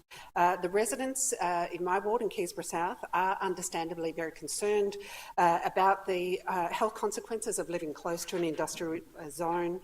They have every right, as all residents in the city of Greater Dandenong, to live free of concern and worry posed by risks such as toxins and possible cancer-causing agents in this area. Of particular importance, is the establishment of a multi-stakeholder task force that will be able to clarify and identify the issues of concern and to develop a plan that will provide meaningful real-time data clearly indicating the level of risks to both workers and residents in and around the industrial zone. Collaboration between state and local government, relevant health and environmental authorities, and importantly, the people who live and work around this area are crucial. I and the residents of Keysborough South will watch with keen interest the outcome of this motion. Thank you. Thank you, Councillor Garrard. Item number 5.2, notice of motion number 7, proposed rezoning of Cardinia Close, Dandenong North and surrounding areas. Moved by Councillor Milkovich, seconded by Councillor Dark. Is there any questions, councillors? Councillor O'Reilly, your question. Thank you. Mayor, question to the Director of Planning. I'm looking at this one. With our planning scheme currently, it's fairly blocky, and we don't account for development along highways such as Stud Road and Princess Highway. Could the Director, to his knowledge, inform me of whether other councils are a bit more granular as far as their planning zones? So, for example, we could allow higher density development along highways because it makes sense as far as traffic issues in particular. But then, areas such as, the rest of Cardinia Close would be lower density. It's all about trying to get the right density in the right parts, I think, Mayor. Thank you. Thank you. Mr Bosman, please. Madam Mayor, thank you through yourself to Councillor O'Reilly. This would be a bit of a planning 101 charrette. Councillor O'Reilly, different councils have different responses. Firstly, that's just, I suppose, the nature of those councils. But generally along main arterials, particularly those main arterials that have or enjoy well-serviced public transport, you will see the more general response to go to higher density along those main arterials. So not all main arterials are the same. One has to have a look at them in terms of their accessibility and the movement of traffic through them. In some cases, the properties that front onto those main arterials have a more direct access from those properties onto the carriageway of those main arterials and to the public transport that travels along them. In other cases, and this would be such a case where you have less provision of public transport, and in fact, while they might be on a map line up alongside the main arterial, Stud Road, your actual access is having to go via the internal route of the suburb. So you can be back, the property's back onto, not front onto the arterial. So it's a case of having a look at whether or not the increase in density is in fact a case of supplying benefit, both in terms of movement, access to public transport and the public transport itself. And I think the notice of motion put up here by Councillor Milkovich recognises that while there is the opportunity for increased densities along the main arterial, it really isn't one of those typical situations where it's highly accessible to public transport or directly accessible off a service road or directly accessible off the frontage. We, in fact, are more inward looking into the suburb. So on that basis, we will have a look at rezoning those properties consistent with the neighbouring properties, which are the inner suburb or the inner properties of that suburb. Thank you, Madam Mayor. Thank you, Mr Bosman. Any other questions, councillors? Is there any opposition? As there's no opposition, I declare this item carried. Councillor Milkovich. Thank you, Madam Mayor. First, I'd like to say on behalf of my residents and myself, I'd like to give you a big, massive thank you to my fellow councillors on supporting this common sense decision. We'd like to say that the residents in Cardinia Close have gone to hell and back, I think, in the past year, and with the selfless help of council officers and the petitions, we have proven the fact that although we are not anti-development, we are anti-overdevelopment or gross overdevelopment, which is, I think we all understand. I know that a lot of residents that have bought properties over there didn't buy it with the intention of building. I know for a fact that quite a few of those residents have actually got 2 properties in that particular pocket to preserve that sort of almost a village sort of feel character where it's boundaried by Stud Road on one end, which is sort of fenced off completely, and then Brady Road, and you've got police paddocks on the other side. A really wonderful place. So I know that we'll be happy. I'm delighted, and like I said again, thank you from the bottom of the heart. Residents, thank you a lot. Let's hope that this is a first step in making sure that none of this sort of nonsense happens ever again. Like I said, we're not anti-development, but we are anti-gross development, and we will support a normal application, but this particular one was just completely blindsided by the profit at the end of the rainbow, and I think residents have realised that, and with their help and with your help, I think it's a right first step in rezoning this pocket to make sure that something suitable, if proposed, is ever done and not overdeveloped. So thank you again. Thank you, Councillor Milkovich. Item number... Sorry, Councillor Dark, I didn't see you stand up, sorry. No, you're right, Mayor. Mayor, I wish to rise to also congratulate Councillor Milkovich on this motion. As Councillor Milkovich mentioned, the areas of Cardinia Close, Sylvan Court, and that area there is actually a very, very, very, I suppose, coveted position within the city of Greater Dandenong. It certainly is, I would argue, the second best place to live after the Keysborough ward, of course. I can't not be biased there. But certainly, Cardinia Close does have a very well-manicured gardens. It was pushed to a very contentious development in the previous council with a very bulky townhouse development proposed on the site, which was overbearing and overburdening for what was already there.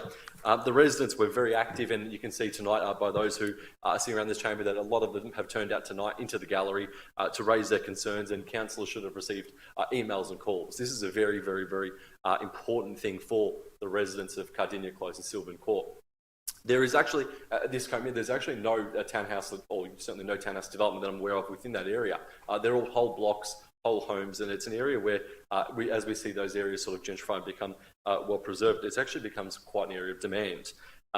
Whilst this is not solving the issue, it will be interesting to see what the report does bring to council and what the options are potentially about rezoning it to a less dense zone to be able to protect and preserve what's there. But I look forward to that coming to council by the end of September. Thank you. Thank you, Councillor Dark. Item number 5.3, notice of motion number 8, climate action and advocacy.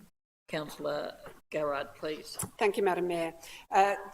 Greater Dandenong City Council acknowledges that climate change is here and that its impacts are already affecting our environment, our society and our economy.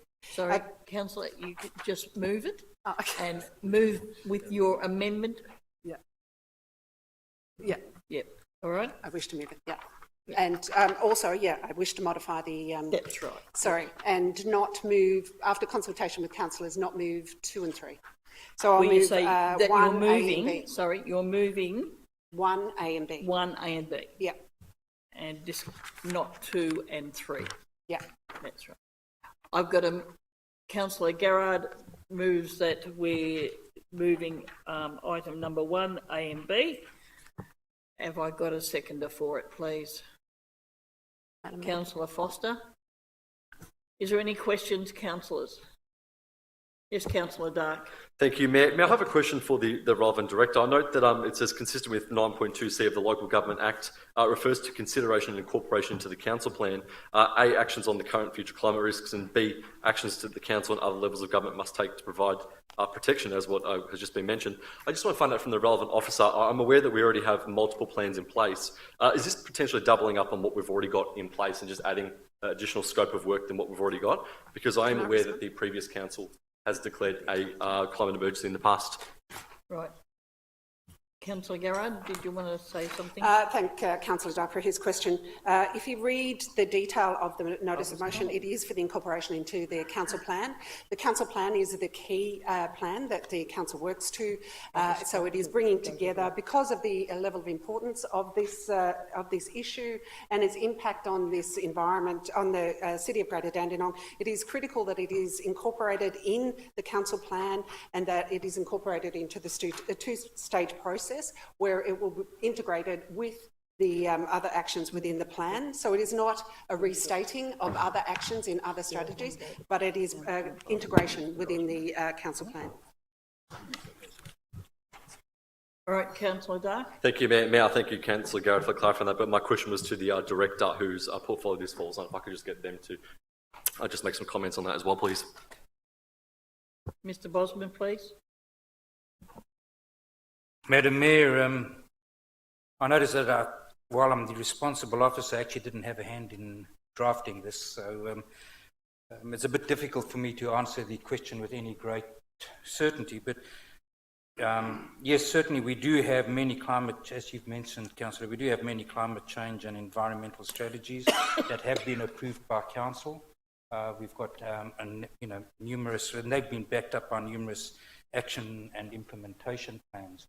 I would imagine then that what Councillor Garrard is proposing is that if not all of those, at least some of those will then find their way from those strategies and from those action plans and implementation plans into the council plan. Those, and I don't want to become part of the debate. I don't think it would be appropriate, but certainly those action plans and those implementation plans, officers are obliged to report on them currently, and if they come into the council plan, we would be reporting on those. But whether that's a duplication or just simply a case of being able to report on both without actually being involved or immersed in the detail, it's difficult to say. But yes, I would imagine that some of those actions and implementations would find their way from current documents. It would be appropriate then that those would be carried across into a council plan. Thank you. Is there any other questions, councillors? Is there, sorry, Councillor Mamedi. Madam Mayor, I'm just asking for the mover and seconder to consider item 1, consistent with the S92C of the Local Government Act 2020, refers for consideration and take out the "and incorporation" into the council plan. No, you don't want to do that, Councillor. That's what's in the Act, but we can't change. Why are we changing that? No, he's asking whether you would consider changing. You won't? All right. Is there any other questions, councillors, then? Is there any opposition? Opposition indicated by Councillor Dark. Councillor Garrard, please. Thank you, Madam Mayor. So the importance of climate action cannot be overstated. The impact on our community is immense. The impact on our quality of life is immense. What we're fighting for is the future of our children to live in a livable city. Right now, they are facing a 3 to 6 degree increase in their lifetime, which is not compatible with a livable city. What is critically important is that the strategies that address climate change are integrated into the main plan within council, and that is what this motion is putting forward. If you are considering the future of your children, if you are considering the welfare of the residents in this city, you will support this motion. This is critically important to maintain a central focus on what is most important in the city of Greater Dandenong at this moment in time. Thank you, Councillor Garrard. Councillor Foster as a seconder. Thank you, Madam Mayor. I second everything that Councillor Garrard has said. I don't have much more to add to that, as she's said it quite well. Thank you. Thank you. Councillor Dark in opposition. Thank you, Mayor. Mayor, I rise to oppose this notice of motion on a couple of different avenues. The first being, as what we've just heard from the Director, that there is doubling up, and it's important in our council situation where we are now. Do you want to call a point of order? Yeah, point of order. I didn't hear the relevant officer say that. I heard the relevant officer say that there will be strands of other strategies incorporated into the plan. I did not hear the relevant officer say this is a duplication of the existing strategies.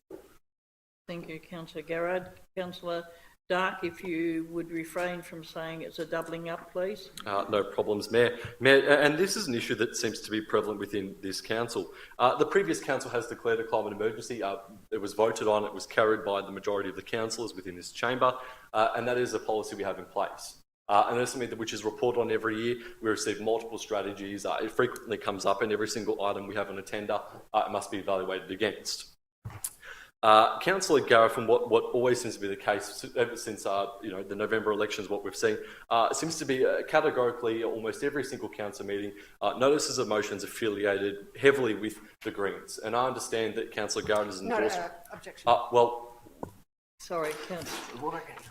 This notice of motion is consistent with the climate emergency that was declared. It has nothing to do with Greens policy. This is about council policy, and it has been passed, and it is part of council policy. What I'm advocating today is that we take appropriate action.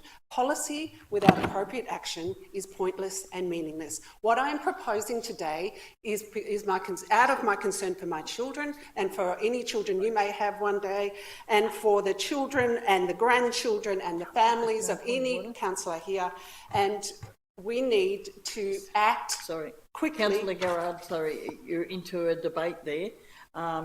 Councillor Dark, please refrain from mentioning any political party, please. Well, Mayor, it actually goes to the point of what Councillor Garrett's saying, and I think it must be worthwhile to be noted that on the record that Councillor Garrett is a Greens councillor. She's endorsed. She received over $2,800 from the Victorian Greens. It's in her donation return, which is a matter of public record.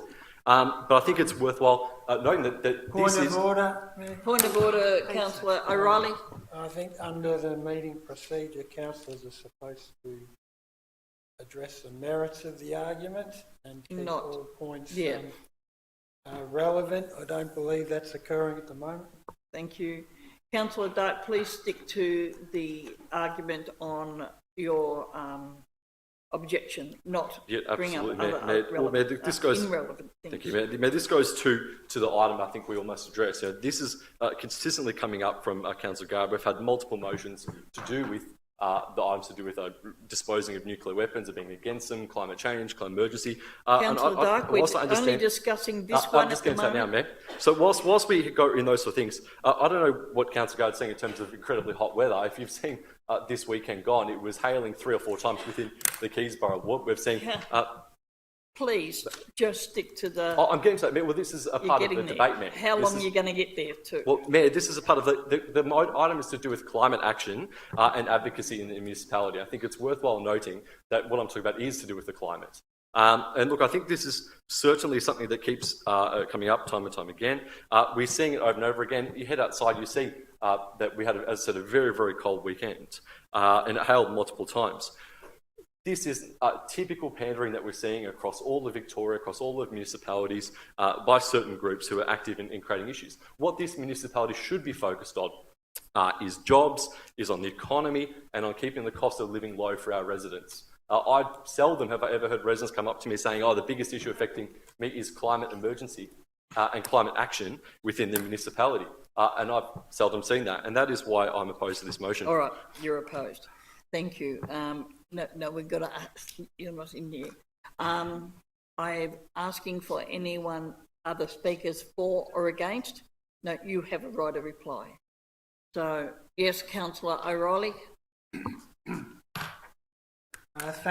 Thank you, Mayor. Well, I actually took a look at our current council plan, and I think Councillor Garrard's point is proven, actually, in that we have in the council plan how we will measure our progress when we talk about percentage of curbside collection waste diverted, etc., things like that. But for climate change, we've just got as how we'll measure our progress, completion of another strategy.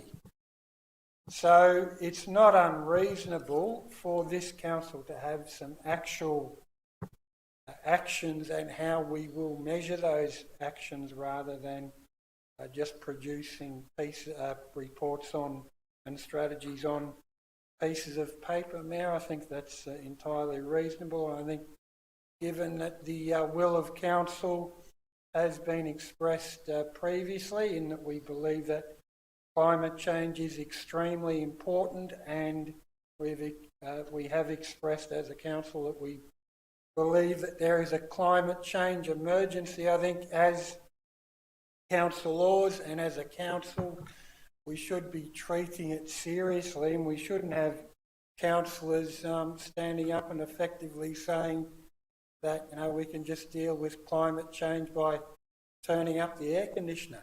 Thank you, Thank you, Councillor O'Reilly. Any other speakers for or against? No. Your right to reply, Councillor Garrard. Thank you, Madam Mayor. As a scientist, I understand that the complexity of climate science may mystify people like Councillor Dark that confuse weather and climate, which are two different things. So a cold day does not indicate that there is no climate emergency. I strongly hope that the councillors today, for the future of their children, for the welfare of their residents, for their concern for the city of Dandenong, which will be greatly impacted. We have the report, we have the specific report on the impacts in this specific area, which are profound and frightening. We as councillors can mitigate that. We can reduce the impact on your children, on your grandchildren. That is in our power. Today you have a chance to do that. I beg of you to think not of me or to consider whether you'll vote for this, against this because of me, but think of your children, think of your residents. I urge you to take a greater, a longer view and think about the future of your community. Thank you. Thank you, Councillor Garrard. Now I'll put it to a vote. Those in favour of Councillor Garrard's notice of motion number 8, excluding item number 2 and 3, please raise your hand. Councillor O'Reilly, Councillor Foster, Councillor Garrard, Councillor Long. Those against, Councillor Formoso, Councillor Mamedi, Councillor Tan, Councillor Lim, Councillor Milkovich and Councillor Dark. Your notice of motion is lost. Item number 6, reports from councillors, delegates and councillors' questions. I'll go with Councillor Dark, please. Thank you very much, Mayor.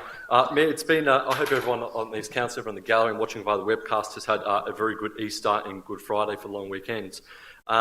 It was actually a very well attended. I'm aware that a lot of the churches within the city of Great Dandenong had the services that they could host within the COVID restrictions and were very, very busy. Over the last fortnight, some of the events which we've been able to attend on this council, we had a budget briefing to do with the upcoming budget with some very, very exciting projects across the municipality. It's always exciting to see as we get to fund these projects and we see some state-of-the-art facilities starting to come off the ground, that is something that this council and the community can all be proud of. I also attended the Community Safety Night here in this chamber with our members of Victoria Police. We had raised a lot of issues and concerns and had some very good feedback from Victoria Police on how we can better serve the community. On top of that as well, I attended the Parkfield Cricket Club for the Noble Park Dreener versus Dandenong South soccer game. This was one of the first games of the season, and it was good to actually get down to the Parkfield Reserve to see how the ground has been transformed. For those of you who haven't been, I highly recommend you go there, and I know Councillor Foster has been a very strong advocate for the tennis club, for the soccer club and the cricket club, and they're very, very excited to see works begin. We now have got a fully fenced field. We've got what looks to be an excellent playing reserve. The trees and the increase in landscaping looks magnificent. And people that were coming there who actually hadn't been there for some time, particularly from the Dandenong South Soccer Club, had made some remarks that last time they were there was an old asphalt track and there were some injuries that happened to some of their players, and they were actually wondering why the same thing hasn't happened for them at Tatterson Park to see such an investment of funds. There was certainly a lot of aspirations. There's a lot of younger families and kids heading out, and that's always really, really good to see. The Parkfield Cricket Club and the Noble Park Dreener Soccer Club are launching a junior soccer club, and so they have asked whether there was any way in which something could be putting out, or any sort of advertising on council in terms of some real estate boards. I've got a contact that I'll pass on to the relevant officer. If they could just get in touch with that person who's taking over, that would be excellent. The next event I attended was the Melbourne Afghan Soccer Association. They had their soccer tournament held at Tatterson Park, and this was one of the biggest events within the Afghan community calendar.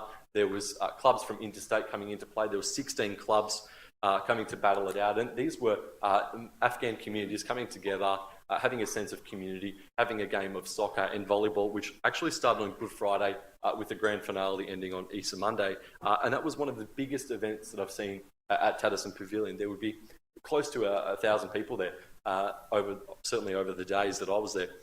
The question that they did have, I believe, now they've got a soccer club, the Richmond Soccer Club, and they have asked some queries to myself and Councillor Mamedi as well about the provision and access to potentially to have access to some council facilities as well. If I could just pass on to the relevant council officer, that can be taken on notice, and I'll organise for some contact details to be passed on. If you could just make some conversations with them, that'd be great. Ms Burden, please. Through you, Madam Mayor, yes, we can help with that. Please pass on those details. Thank you. Thank you. Thank you. Councillor Dark. Thank you, Mayor. I've had some complaints for some residents in Nicholas Drive in Keysborough, in my ward, with regards to some birds that are being fed early in the morning. The residents sent me some photos and videos, and there's over 100 white cockatoo-looking birds. Unfortunately, I don't know my birds, but they're a very large white bird that gets fed every morning, and it's disturbing a lot of the neighbours who are waking up with quite a loud sound. I've had residents calling me at 6:30 in the morning to confirm that I should quickly come up there now and that I'd see the birds flying around. And I know it has become quite a hassle for residents. If I could just, I have passed on to the relevant officer, but if we could just get it followed up, that would be fantastic. Mr Bosman, please. Madam Mayor, thank you. Through yourself, it's not an easy situation to deal with. I mean, it's not like we, dogs are hard enough, cats are harder, and birds are almost impossible. But I'll certainly see if we can have. You say they were being fed, Councillor? Yes. Yeah.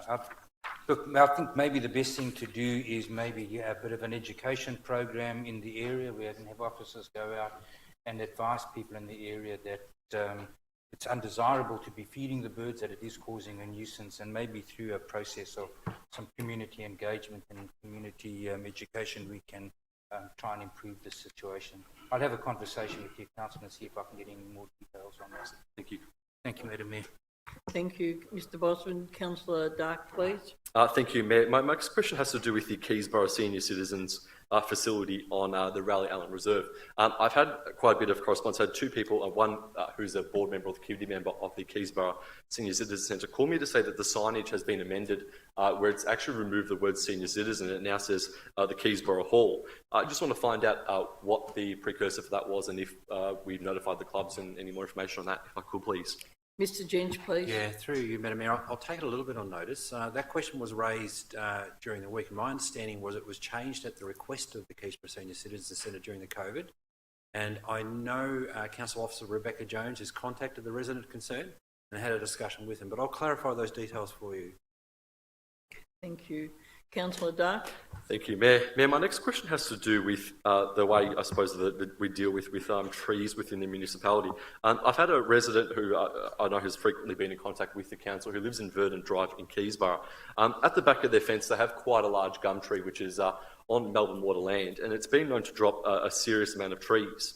Now, this has been going on for quite some time, and I only became aware that the resident has had the gutters cleaned multiple times by a company and then passed the bill onto council, and council's ended up footing the bill for it on multiple occasions to have the residents' gutters cleaned because of the fall of leaves. I just want to find out exactly what the policy is, why, particularly, I know the invoice that I've had and confirmed I believe is being paid was for $236.50 for one round. Why exactly it is we're dealing with that and not potentially looking at contacting Melbourne Water about the tree? Which one? Mr Keesley, sorry, Mr Keesley. That's okay. Thank you, Councillor. I am aware of that situation, but I'll have to take that on notice to get some more details and with regards to the policy around that. Thank you.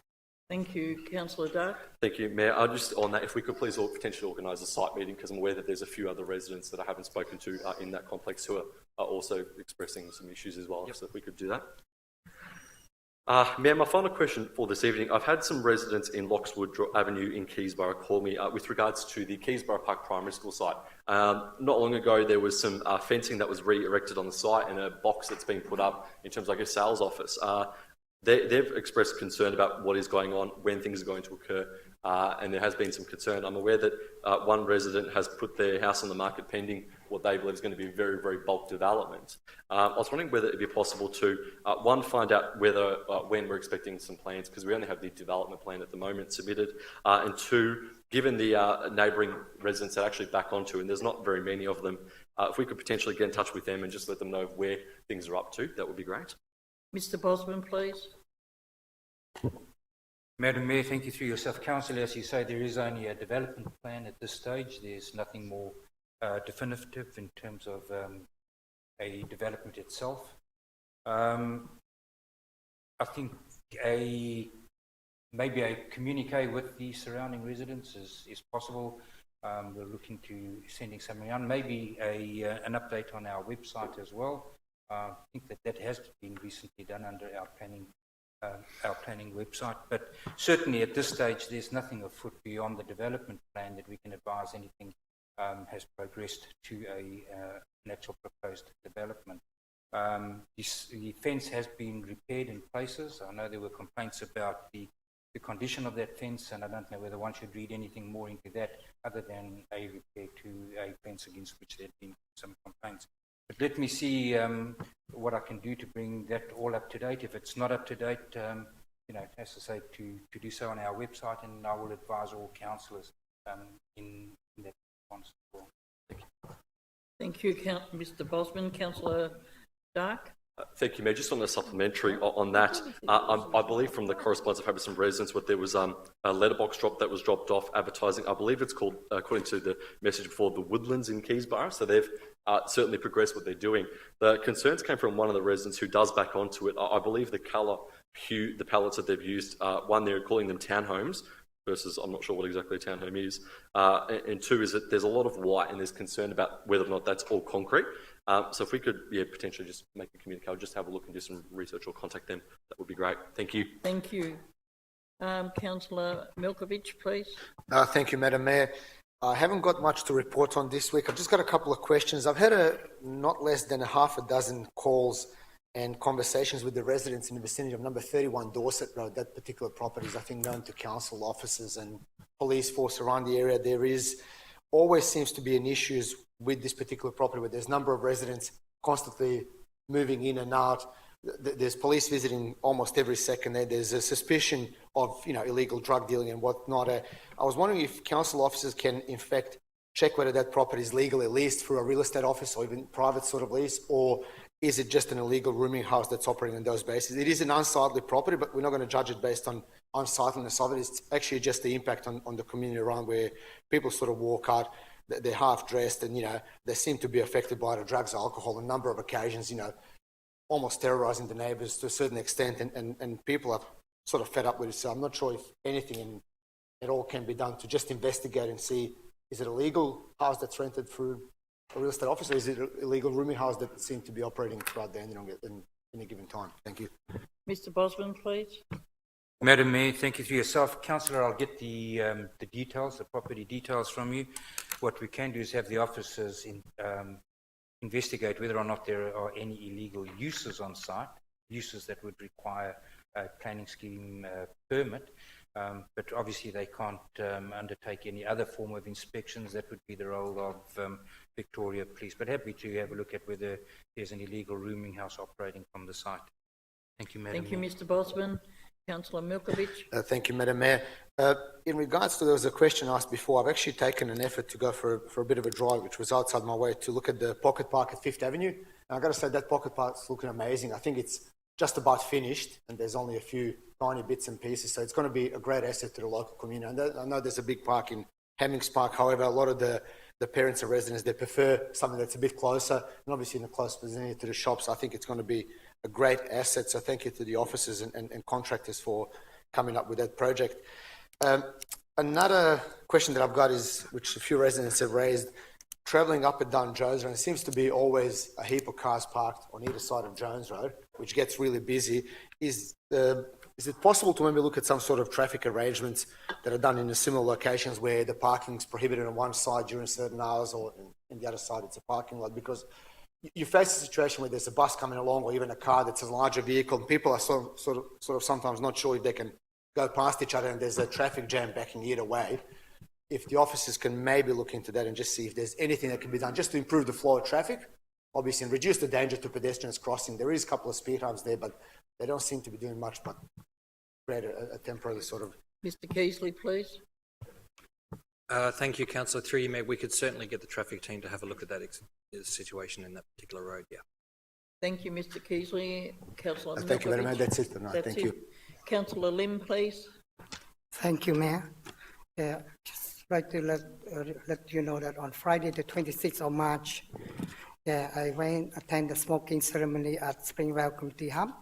And also on Tuesday, the 30th of March, I had a meeting at Springvale Community Hub as well to discuss about Springvale Museum heritage concept. And with Mr. Fiedler, with Pila, Brett, and Prue. And on the 30th of March, Colin and Holly Lilina came to ask me to come along Springvale Road to give me an overview of Springvale Boulevard. On Wednesday, the 31st of March, a 10th citizenship ceremony at Springvale Town Hall with Mayor Angela Long and also with Honourable Julian Hill.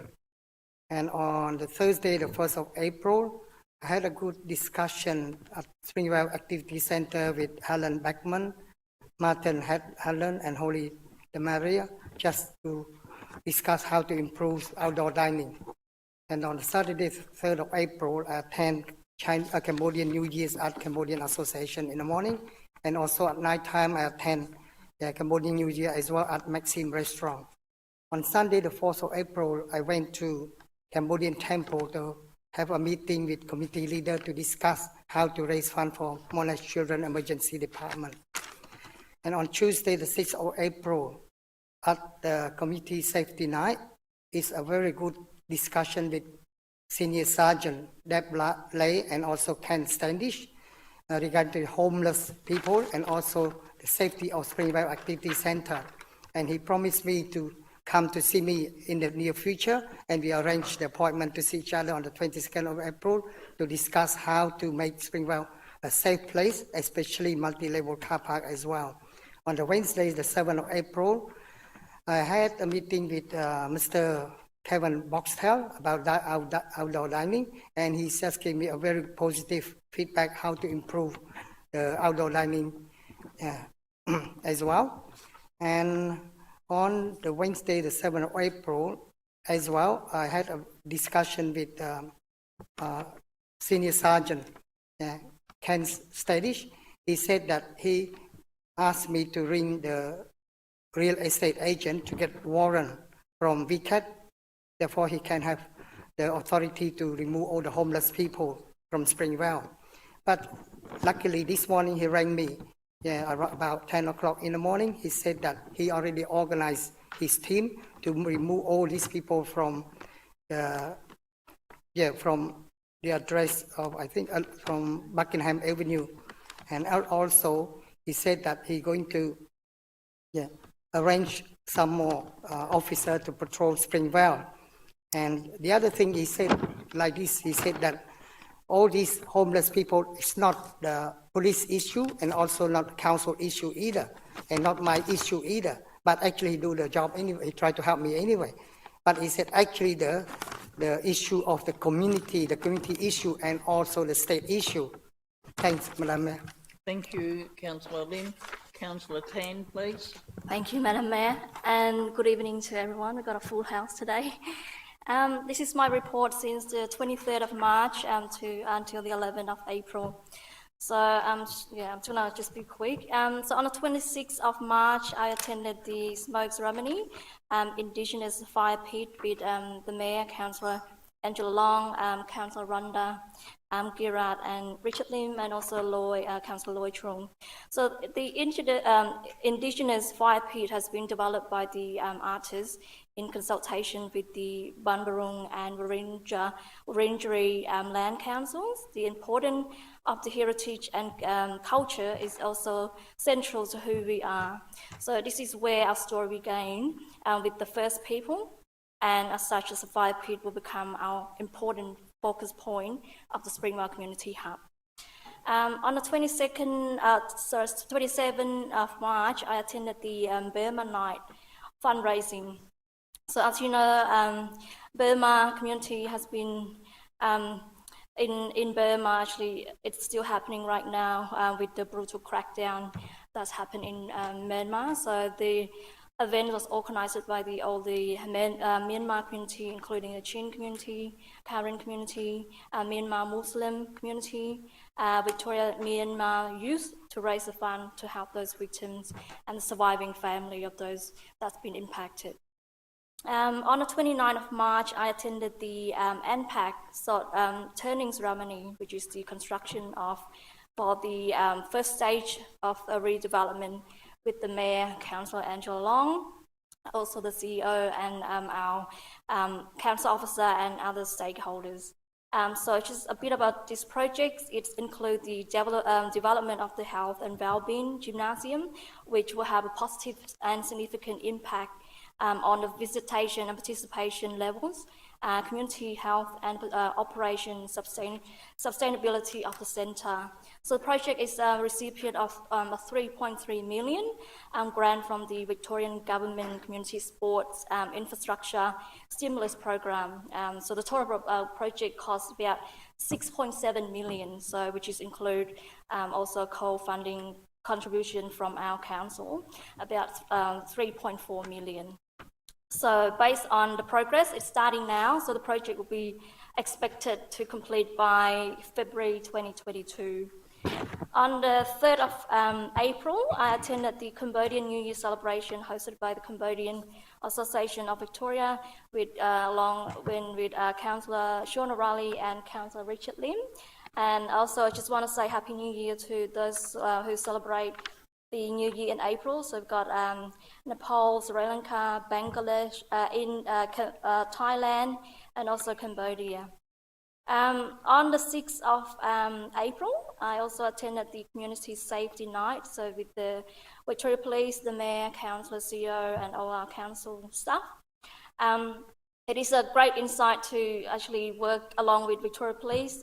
So we actually have a great insight about their priorities, community engagement models. So they also update us about community safety, integrated Dandenong, also to do with family violence response and emergency management. So on the 8th of April, I also attended the Positive Ageing Advisory Committee. I am one of the committees, so we discussed about the diversity, access and equity policy and Royal Commission, which is the final report. My question for tonight, Through you, Madam Mayor, just following up with a resident raised concern regarding to parking issue. So it's along Frank Street, Noble Park, so especially between 15 to 35 Frank Street, Noble Park.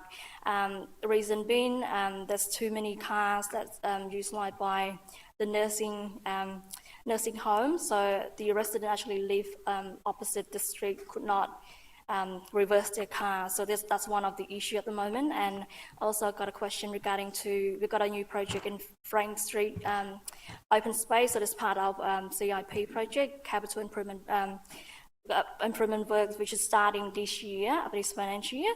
So I just want to ask the relevant officer, so what's the impact on the street parking along Frank Street? Thanks.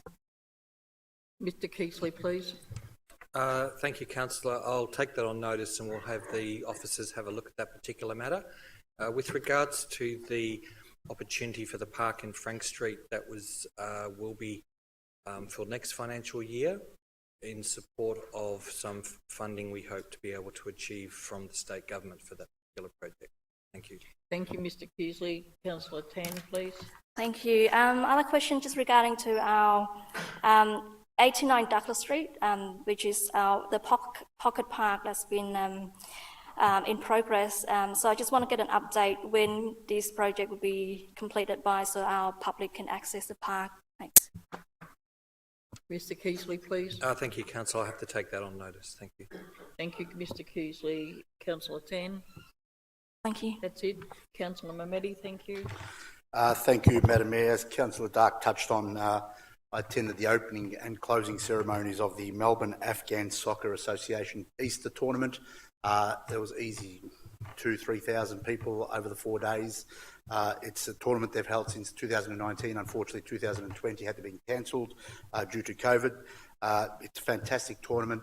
Teams come from interstate. There were 16 teams, and it was a successful tournament, and the Afghan United team won. I also attended the Afghan Australian Civil Society Organisation volleyball tournament. I went to the grand final game, which was held on the Monday, and that was maybe 500, 800 people at Springer's Entertainment Complex, which was a great event as well, and Melbourne United won that game. So it was great to hold these great tournaments in the city of Greater Dandenong over the Easter long weekend. The community safety night that we have annually with the Victorian Police, where they answer our questions. One of the questions that we're all asking in the municipality at the moment is homelessness. I've seen it firsthand in Dandenong Park, car parks around in the multi-level car parks in central Dandenong. The police's hands are a bit tied up. They need some more help, and from council's point of view, we're going to give some of that help, but they need other organisations to help them out. So the police know there's a lot of homelessness, the council knows there's a lot of homelessness, and we are working on it as well. So hopefully we can sort it out sooner than later, because as we know, winter is coming and it's getting colder, and we don't want people to sleep rough. So yeah, that's a concern, and that was one of the concerns that was raised with Victoria Police. Also, I had a resident call me that lives in Bryant's Road, Dandenong, and he told me that there's not a sufficient lighting on the street poles. Can we please have a look into that? Mr. Keesley, please. Yes, certainly we can. If I can get the details of the particular address, we can go out and do an audit. We normally then pass on that request to the Power Authority and ask them to upgrade it. That's the bit where it can take a bit more time, but we'll go out and have a look. Thank you. Thank you, Mr. Keesley. As one side is residential homes and the other side is industrial factories. So on the left-hand side where the industrial factories is really dark and looks a little bit scary, actually. So that'll be good. I'll give you the addresses for that. We've got some exciting news, which we've been working on for the last 10 years, councillors. The government decided to remove the IRC, which is the Infrastructure Recovery Charge in central Dandenong. This was a levy that was imposed at 5% of the total cost of the development. It's taken about 10 years and about 10 letters. Every year I ask for a letter to be sent to the government to remove this levy, and they've now removed that levy. But in removing that levy, they've also given us a grant through you, Madam Mayor. I think it's called the Streamlined Development. Can the relevant officer speak about that? I think it's about $80,000 grant. Mr Keasley, please. Yes, thank you, Councillor. And again, I'd like to reiterate the fact that a bit of patience and a lot of letter writing does get you some places. So again, I think the council can be congratulated on the removal of the levy. With regards to the other matter, there was a funding application that was submitted through to the Victorian Planning Authority with an aim to unpack some of the issues that this council faces and developers and other people who wish to develop within central Dandenong on how to improve the opportunities for those developments to succeed. Part of it is, of course, the removal of the IRC, which was a particular burden on developers. But we want to investigate whether there are any others, but also wish to put forward what could be further triggers for the ongoing development of central Dandenong. And certainly one of them we know was the recent announcement of the Development Victoria project in a precinct just behind us. But we know that there's also a proposal for a particular stadium in central Dandenong. But how do we go about making those points of leverage work both within state government and federal government? So we do have the, it's a three-way project between the Victorian Planning Authority, this city and also Development Victoria. So we're just finalising the brief at the moment for that project, and we'll then engage a consultant, and I hope to be able to bring that forward to council for a conversation with the consultants in the next 2 to 3 months. Thank you, Mr Keasley. Councillor Mehmedi. Thank you, Mr Keasley. Also, just touching on, you mentioned the redevelopment, I think around Foster Street precinct, which the government announced, and actually the member for Dandenong announced early or in mid-December. Are we going to be briefed by the actual developer of what he's planning to build there, and also can the state government come along with the developer just to let council know what's going to happen? I know it's a long-term process, but it was announced in December and we haven't heard anything since then. Mr Keasley, please. Yes, thank you, Councillor, and through you, Mayor. Yes, we are working at the moment on how best for Development of Victoria and the Developer Capital Alliance to bring their, I suppose, their proposition, their plans, their ideas and vision to council. I have a meeting with the Senior Project Manager actually this Friday to work that out, and we hope to then be able to put some timetable around that with the particular developer to get them to at least address council, hopefully in a briefing session, and then we can get to see what was not covered necessarily in the press release and the media release and those sorts of things. So if you leave it with me for a couple more weeks, I'm sure that we could fit in a time. Thank you. Thank you, Mr Keasley. Thank you for that, Mr Keasley.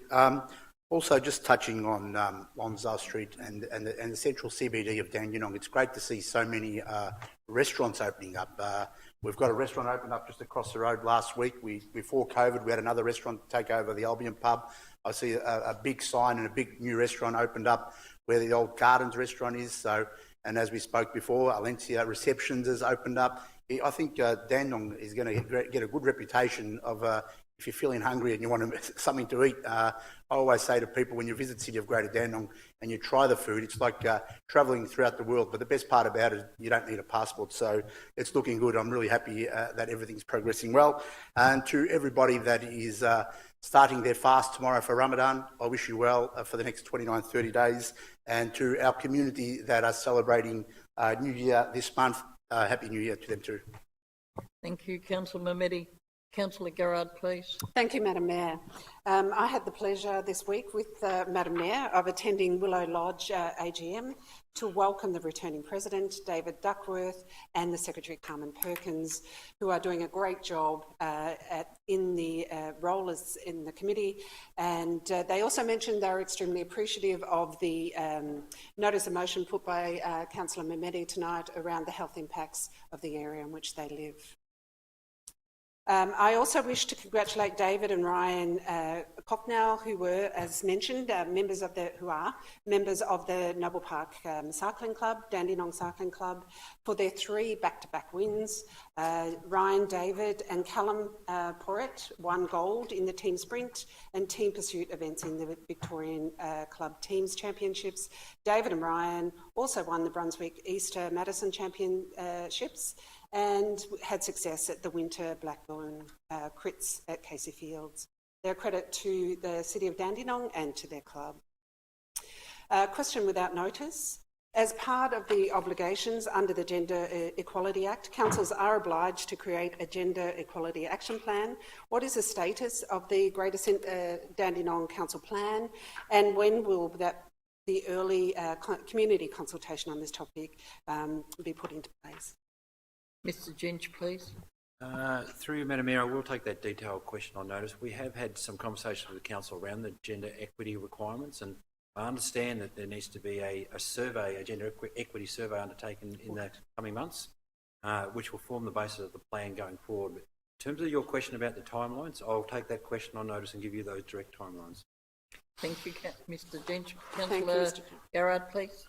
Madam Mayor, my second question without notice is that in the climate emergency strategy, there is an action to complete a feasibility report investigating the options and timing of an accelerated phase-out of natural gas from existing council facilities. The action is listed for completion in 2021. How is this progressing? Mr. Bosman, please. Madam Mayor, through yourself, Councillor, I'll take the question on notice and come back to you with the details. Thank you, Mr. Bosman. Thank you, Madam Mayor. As we can see tonight, there's tremendous frustration that the unanimous resolution of Council in September last year to undertake by June 2021 this year consultation on concept designs for the integrated intergenerational Dandenong Community Hub hasn't happened.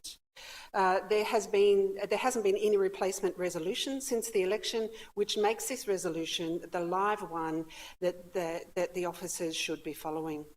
When will the concept designs be developed, and when will they be consulted on, and by what date will this information be put on the Dandenong Community Hub and while there is a page on the website on the project, there is scant detail and timeframes.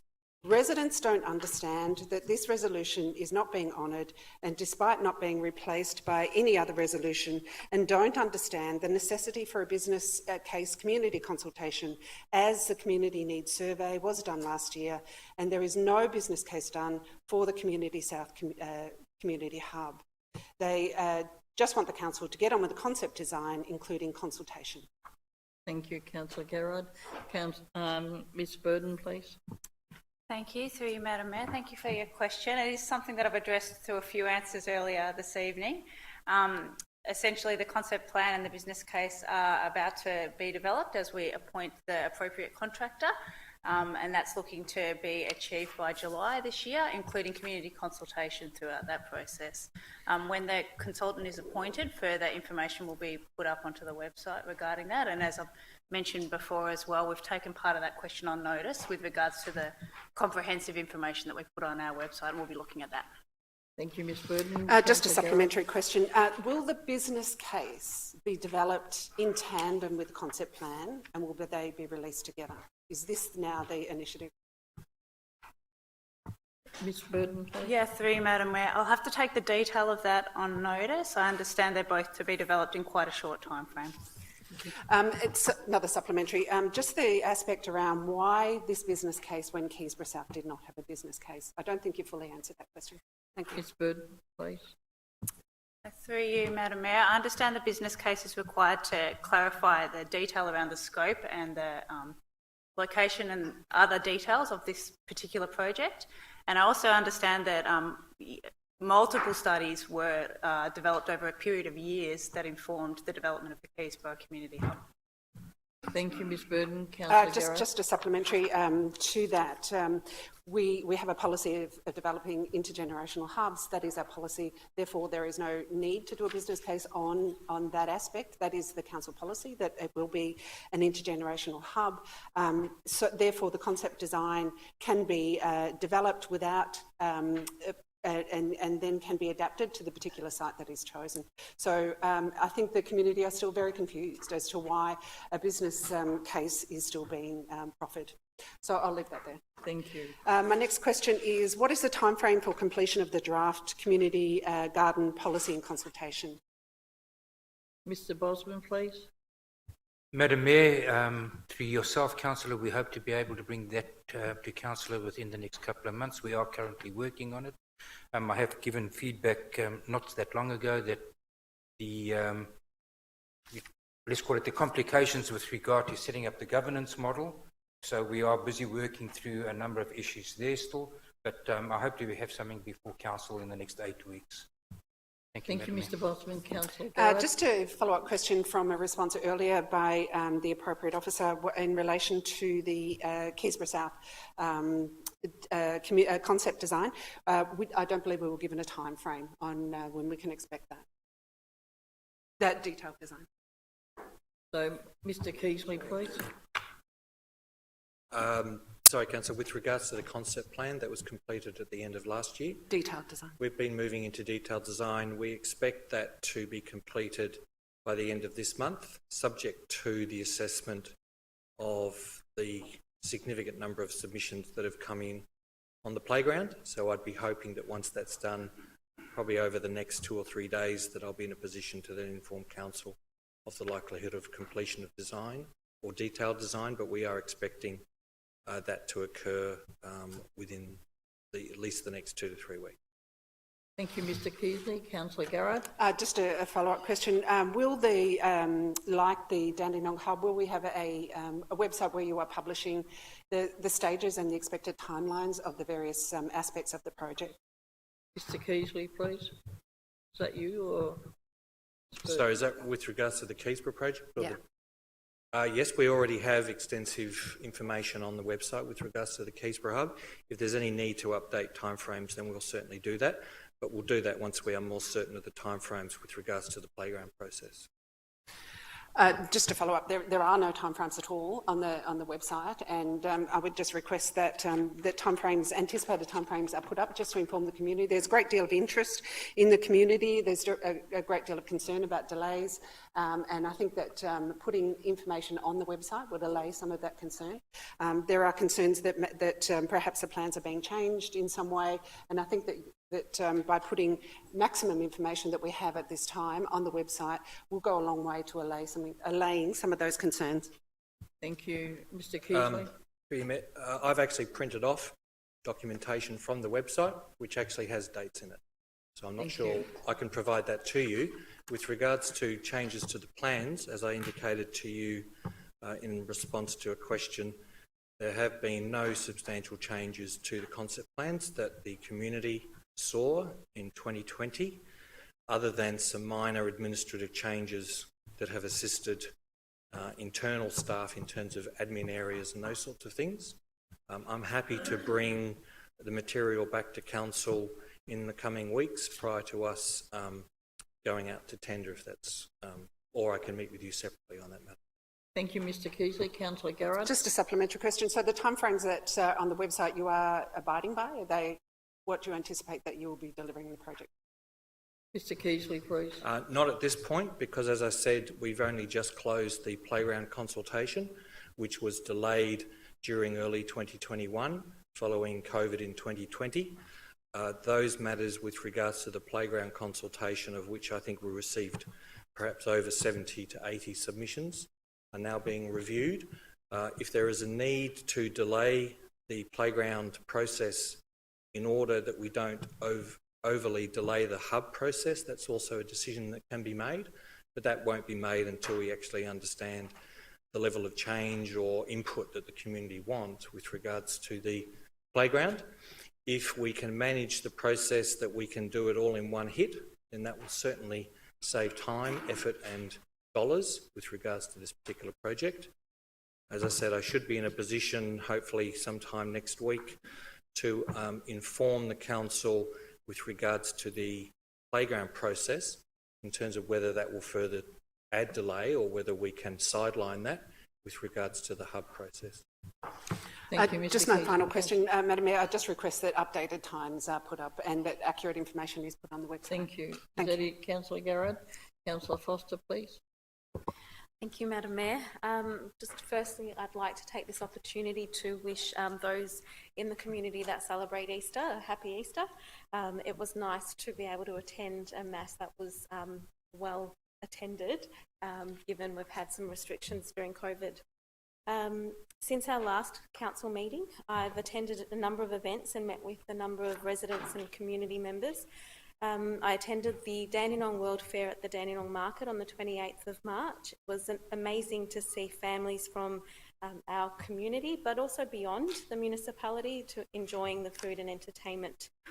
On the same day, with my fellow councillors, Councillor Formosa, Councillor Garrard and yourself, Madam Mayor, I attended the Walk for Justice for Refugees, commencing at the State Library and finishing at the Park Hotel in Carlton, where sadly there are a number of refugees detained. This was an opportunity to raise awareness of the continuing injustice and cruelty experienced by refugees and people who are seeking asylum. And I feel it's our duty, Madam Mayor, that as a municipality proud of its multiculturalism, with many residents whom have escaped war and trauma, that we continue to voice our concerns for these people. And I'm grateful to my fellow councillors and yourself for attending this walk. On the 6th of April, I attended the Community Safety Night as well with my fellow councillors. It was a good insight into the homelessness issues that we have here, but also the domestic violence that occurs in the area as well. And to hear that the rates of reporting have increased doesn't necessarily indicate that incidents have increased, but it's good to hear that more people are reporting incidents of family violence in the area, and I encourage people who are experiencing family violence to please reach out and report these incidents. I also met with the Parkfield Greener Soccer Club, this was on Thursday evening, just gone, and discussed the Parkfield Master Plan. I noticed whilst there on Thursday evening that the lights that the council had recently installed are currently not working or not in use, and the club is reliant on the old lights that only light up half the ground. As a community, we are promoting the Make Your Move strategy and encouraging our residents to be more active.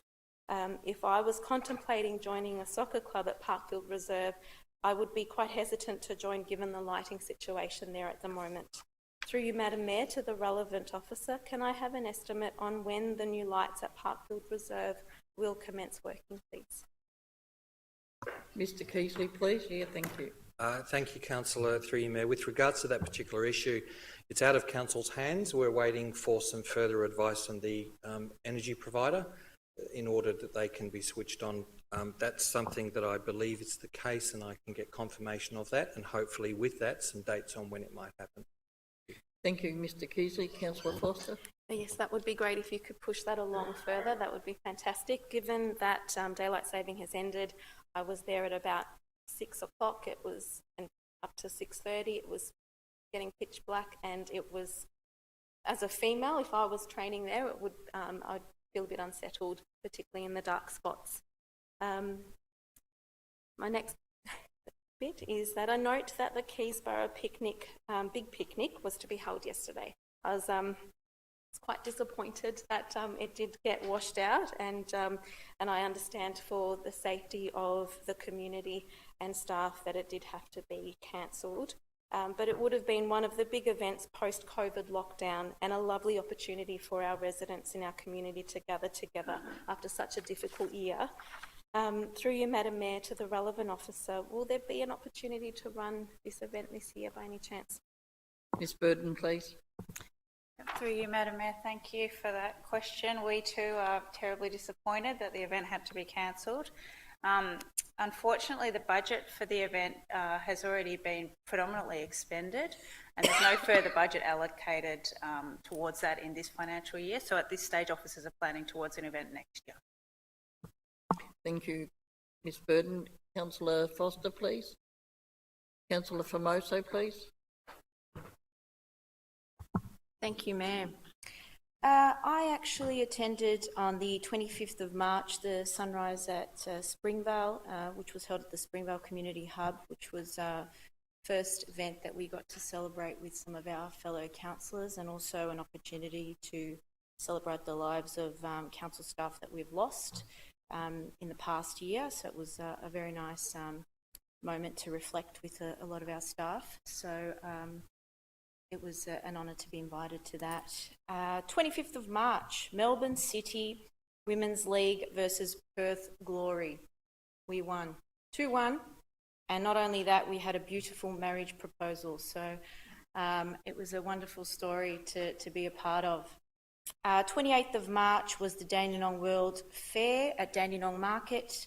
I was lucky enough to take my boys and spent a lovely afternoon there. And it was a beautiful day, one that I wish we would have had for the big picnic yesterday, but unfortunately that didn't occur. However, the event, I believe, was a huge success, so I'm not sure on the numbers, but I believe there were a lot of people that attended. 28th of March, I also attended the Walk for Justice for Refugees on Palm Sundays with a lot of my fellow councillors. Obviously, being part of this municipality and having such a high number of refugees, it's something that I'm very passionate about, and something that and something that we all need to be aware of and fully in support of, and assisting our refugees within our community. On that, I also attended on the 31st of March at Lindale Secondary College. They held a wonderful event called Racism Not Welcome, and that was held by the youth leadership team at Lindale Secondary College, and the special guest at that event was Craig Foster. So it was really amazing to see what he had to say about racism in particular in Australia, and the things that we can do to combat that. So watch this space in regards to that. 6th of April, the Community Safety Night, the annual event that we hold with Dandenong Police, which I found to be very, very useful.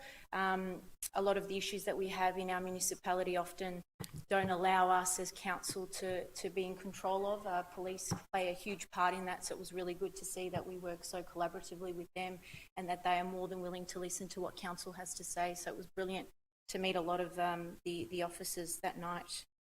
And I do have a question for the relevant officer. A few residents have asked me about Springvale Jewish Cemetery on 50 Browns Road in Noble Park North. There seems to be an issue when drivers are trying to make their way to the turn-off. There's actually no signage and no way of people realising that the cemetery is actually there. So you find that people are braking very, very suddenly just before the turn-in. So I really think that we'd need a sign on both the north and south side of Browns Road. So if the relevant officer could please let me know if that could be a possibility. Thank you. Mr Keasley, please. Thank you, Councillor. That's a matter that we can have a discussion with the cemetery on to see if they were had or willing to put a sign up, and if not, we could certainly look into that. Thank you. Thank you, Mr Keasley. Councillor Formoso. Thank you, Mr Keasley, and no further questions. Thank you. Thank you. Councillor O'Reilly.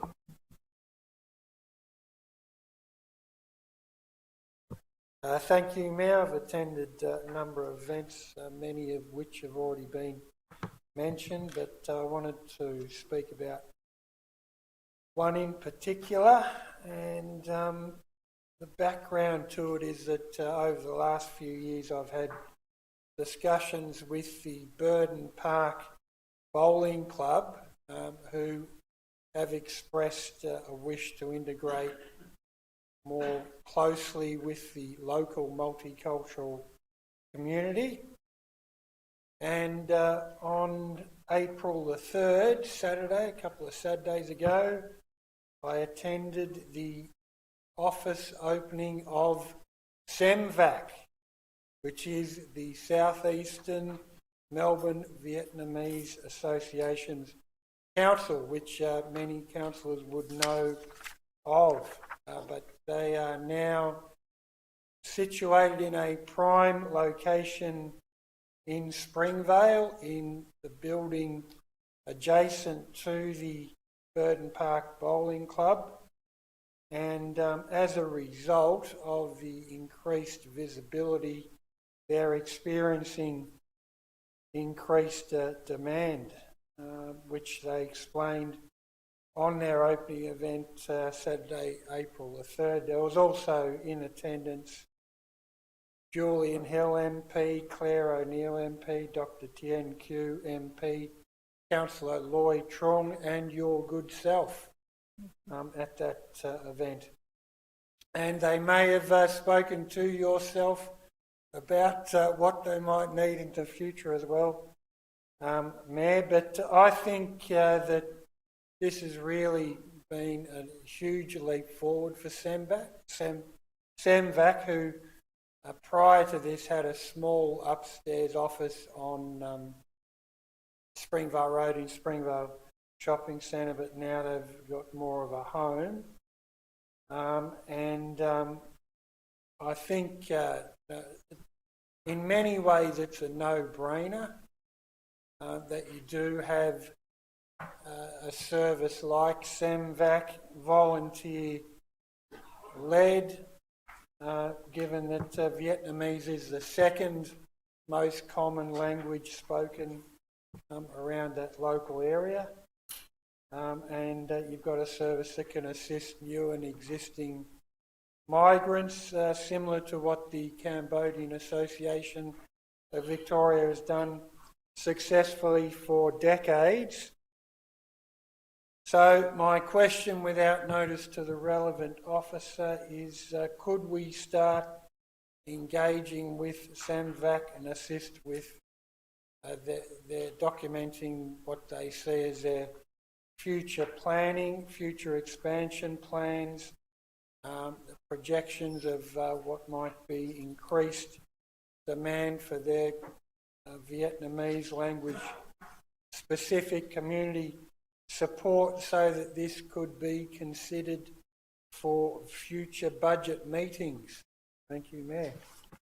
Thank you. Ms Burton, please. Thank you. Through you, Madam Mayor. Yeah, officers can arrange to have a meeting with SEMVAC to talk through that. Thank you. Thank you, Ms Burton. Thank Councillor you, O'Reilly, Mayor. that's it. On the 23rd of March, I attended the Lighthearted community event hosted online by Lighthouse Foundation. On the 24th of March, I attended Wellsprings for Women Cultural Diversity Week celebration. I used this event to re-gift $300 worth of Dandenong market vouchers, which were originally won by the Dandenong Art Club in Council's International Women's Day lucky draw.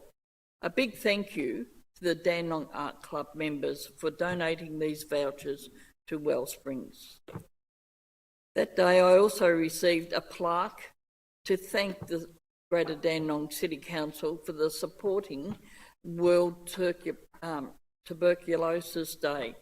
We had our photo taken in front of the Drum Theatre, which was lit up red to raise awareness for TB. Now, a lot of the people in this room probably wouldn't know there was TB caravans that used to go around to shopping centres, and you had to go and have a TB x-ray. I remember those, but probably a few in the room are probably too young to remember those ones. On Thursday, the 25th of March, I attended Sunrise at Springvale, where we remembered the staff that had passed away over the last years. That night, I attended Melbourne City's women's soccer game against Perth Glory. Melbourne City won this one 2-1. On Friday, the 26th of March, I attended the smoking ceremony to cleanse and bless the Indigenous Fire Pit site at the Springvale Community Hub. That afternoon, I attended the Saints All Nations Gala event at Tatterson Park. And that night, I attended North Dandenong Senior Cricket Club's presentation night. On the 27th of March, I attended the opening of the Flora exhibition at Heritage Hill. Sorry? Oh, the poet. Yes. Thank you. Aloma Davis. She actually gave a poetry exhibition on that day as well. That night, I went to a flag-raising ceremony of the 50th anniversary of the Bangladesh Independence Day in Harmony Square. On Sunday, the 28th of March, I attended the Dandenong World Fair at Dandenong Market. Also that afternoon, I walked with our Back to Your Neighbours banner in the Palm Sunday Walk for Justice for Refugees, raise awareness for the continuing injustice and cruelty experienced by refugees and people who are seeking asylum. Monday, the 29th of March, I attended the turning of the sod at the new gymnasium, which is being built beside NPAC, funded 50-50 with the state government. The 31st of March, I attended the Greater Dandenong Chamber of Commerce Business workshop in conjunction with Chisholm, Creating Positive Change. At lunchtime, I attended the Italian-Spanish Club 36th birthday party. It's the first celebration they've had for a fair while, and they were quite happy to have that celebration. That night, I attended the citizenship ceremony where we put through 100 people, new citizens we've got in our city. Friday the 2nd of April, I attended the soccer match between Dandenong City and Oakley Cannons. Oakley won 2-1. The Saturday the 3rd of April, I attended Sembac's office opening ceremony in Burden Park. On the 6th of April, I attended the safety meeting between Vic Police, councillors and council staff. On the 8th of April, I attended the Noble Park Revitalisation Board meeting, and also that afternoon, Willow Lodge Village Residents Association AGM.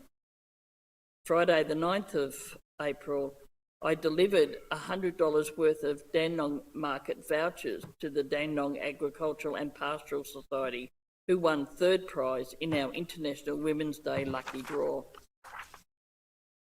Saturday the 10th of April, I attended the Celebrate and Achievement of the African Communities at the Community Ambassadors graduation hosted by the African Women's and Family Network. And their main focus was on family violence. On the 11th of April, due to bad weather, we were forced to cancel the big picnic event, which was supposed to be at Waka Reserve yesterday. I would like to take this opportunity to thank the staff for the hard work and all the effort that went into organising this annual event. It was such a shame that we had to cancel, and I can assure the Greater Dandenong community that this decision was not taken lightly, and it was made to ensure public safety in extreme weather conditions. And that's it, thank you. Oh no, I've got one more, sorry. Forgot it's on a different page. I'd like to congratulate the Dandenong Panthers women's first 11 cricket team. They won their grand final against Box Hill. The captain was Nicole Fulton and player of the match was Kim Garth. I'd like to present the Dandenong Panthers Women Cricket Club a congratulation letter under seal, if possible. Thank you. That's it for me. Now, Mr. Benny tabled responses to questions taken on notice at the last meeting. Yes, Mayor and Councillors, there were 15 questions taken on notice, councillor questions taken on notice at the last meeting.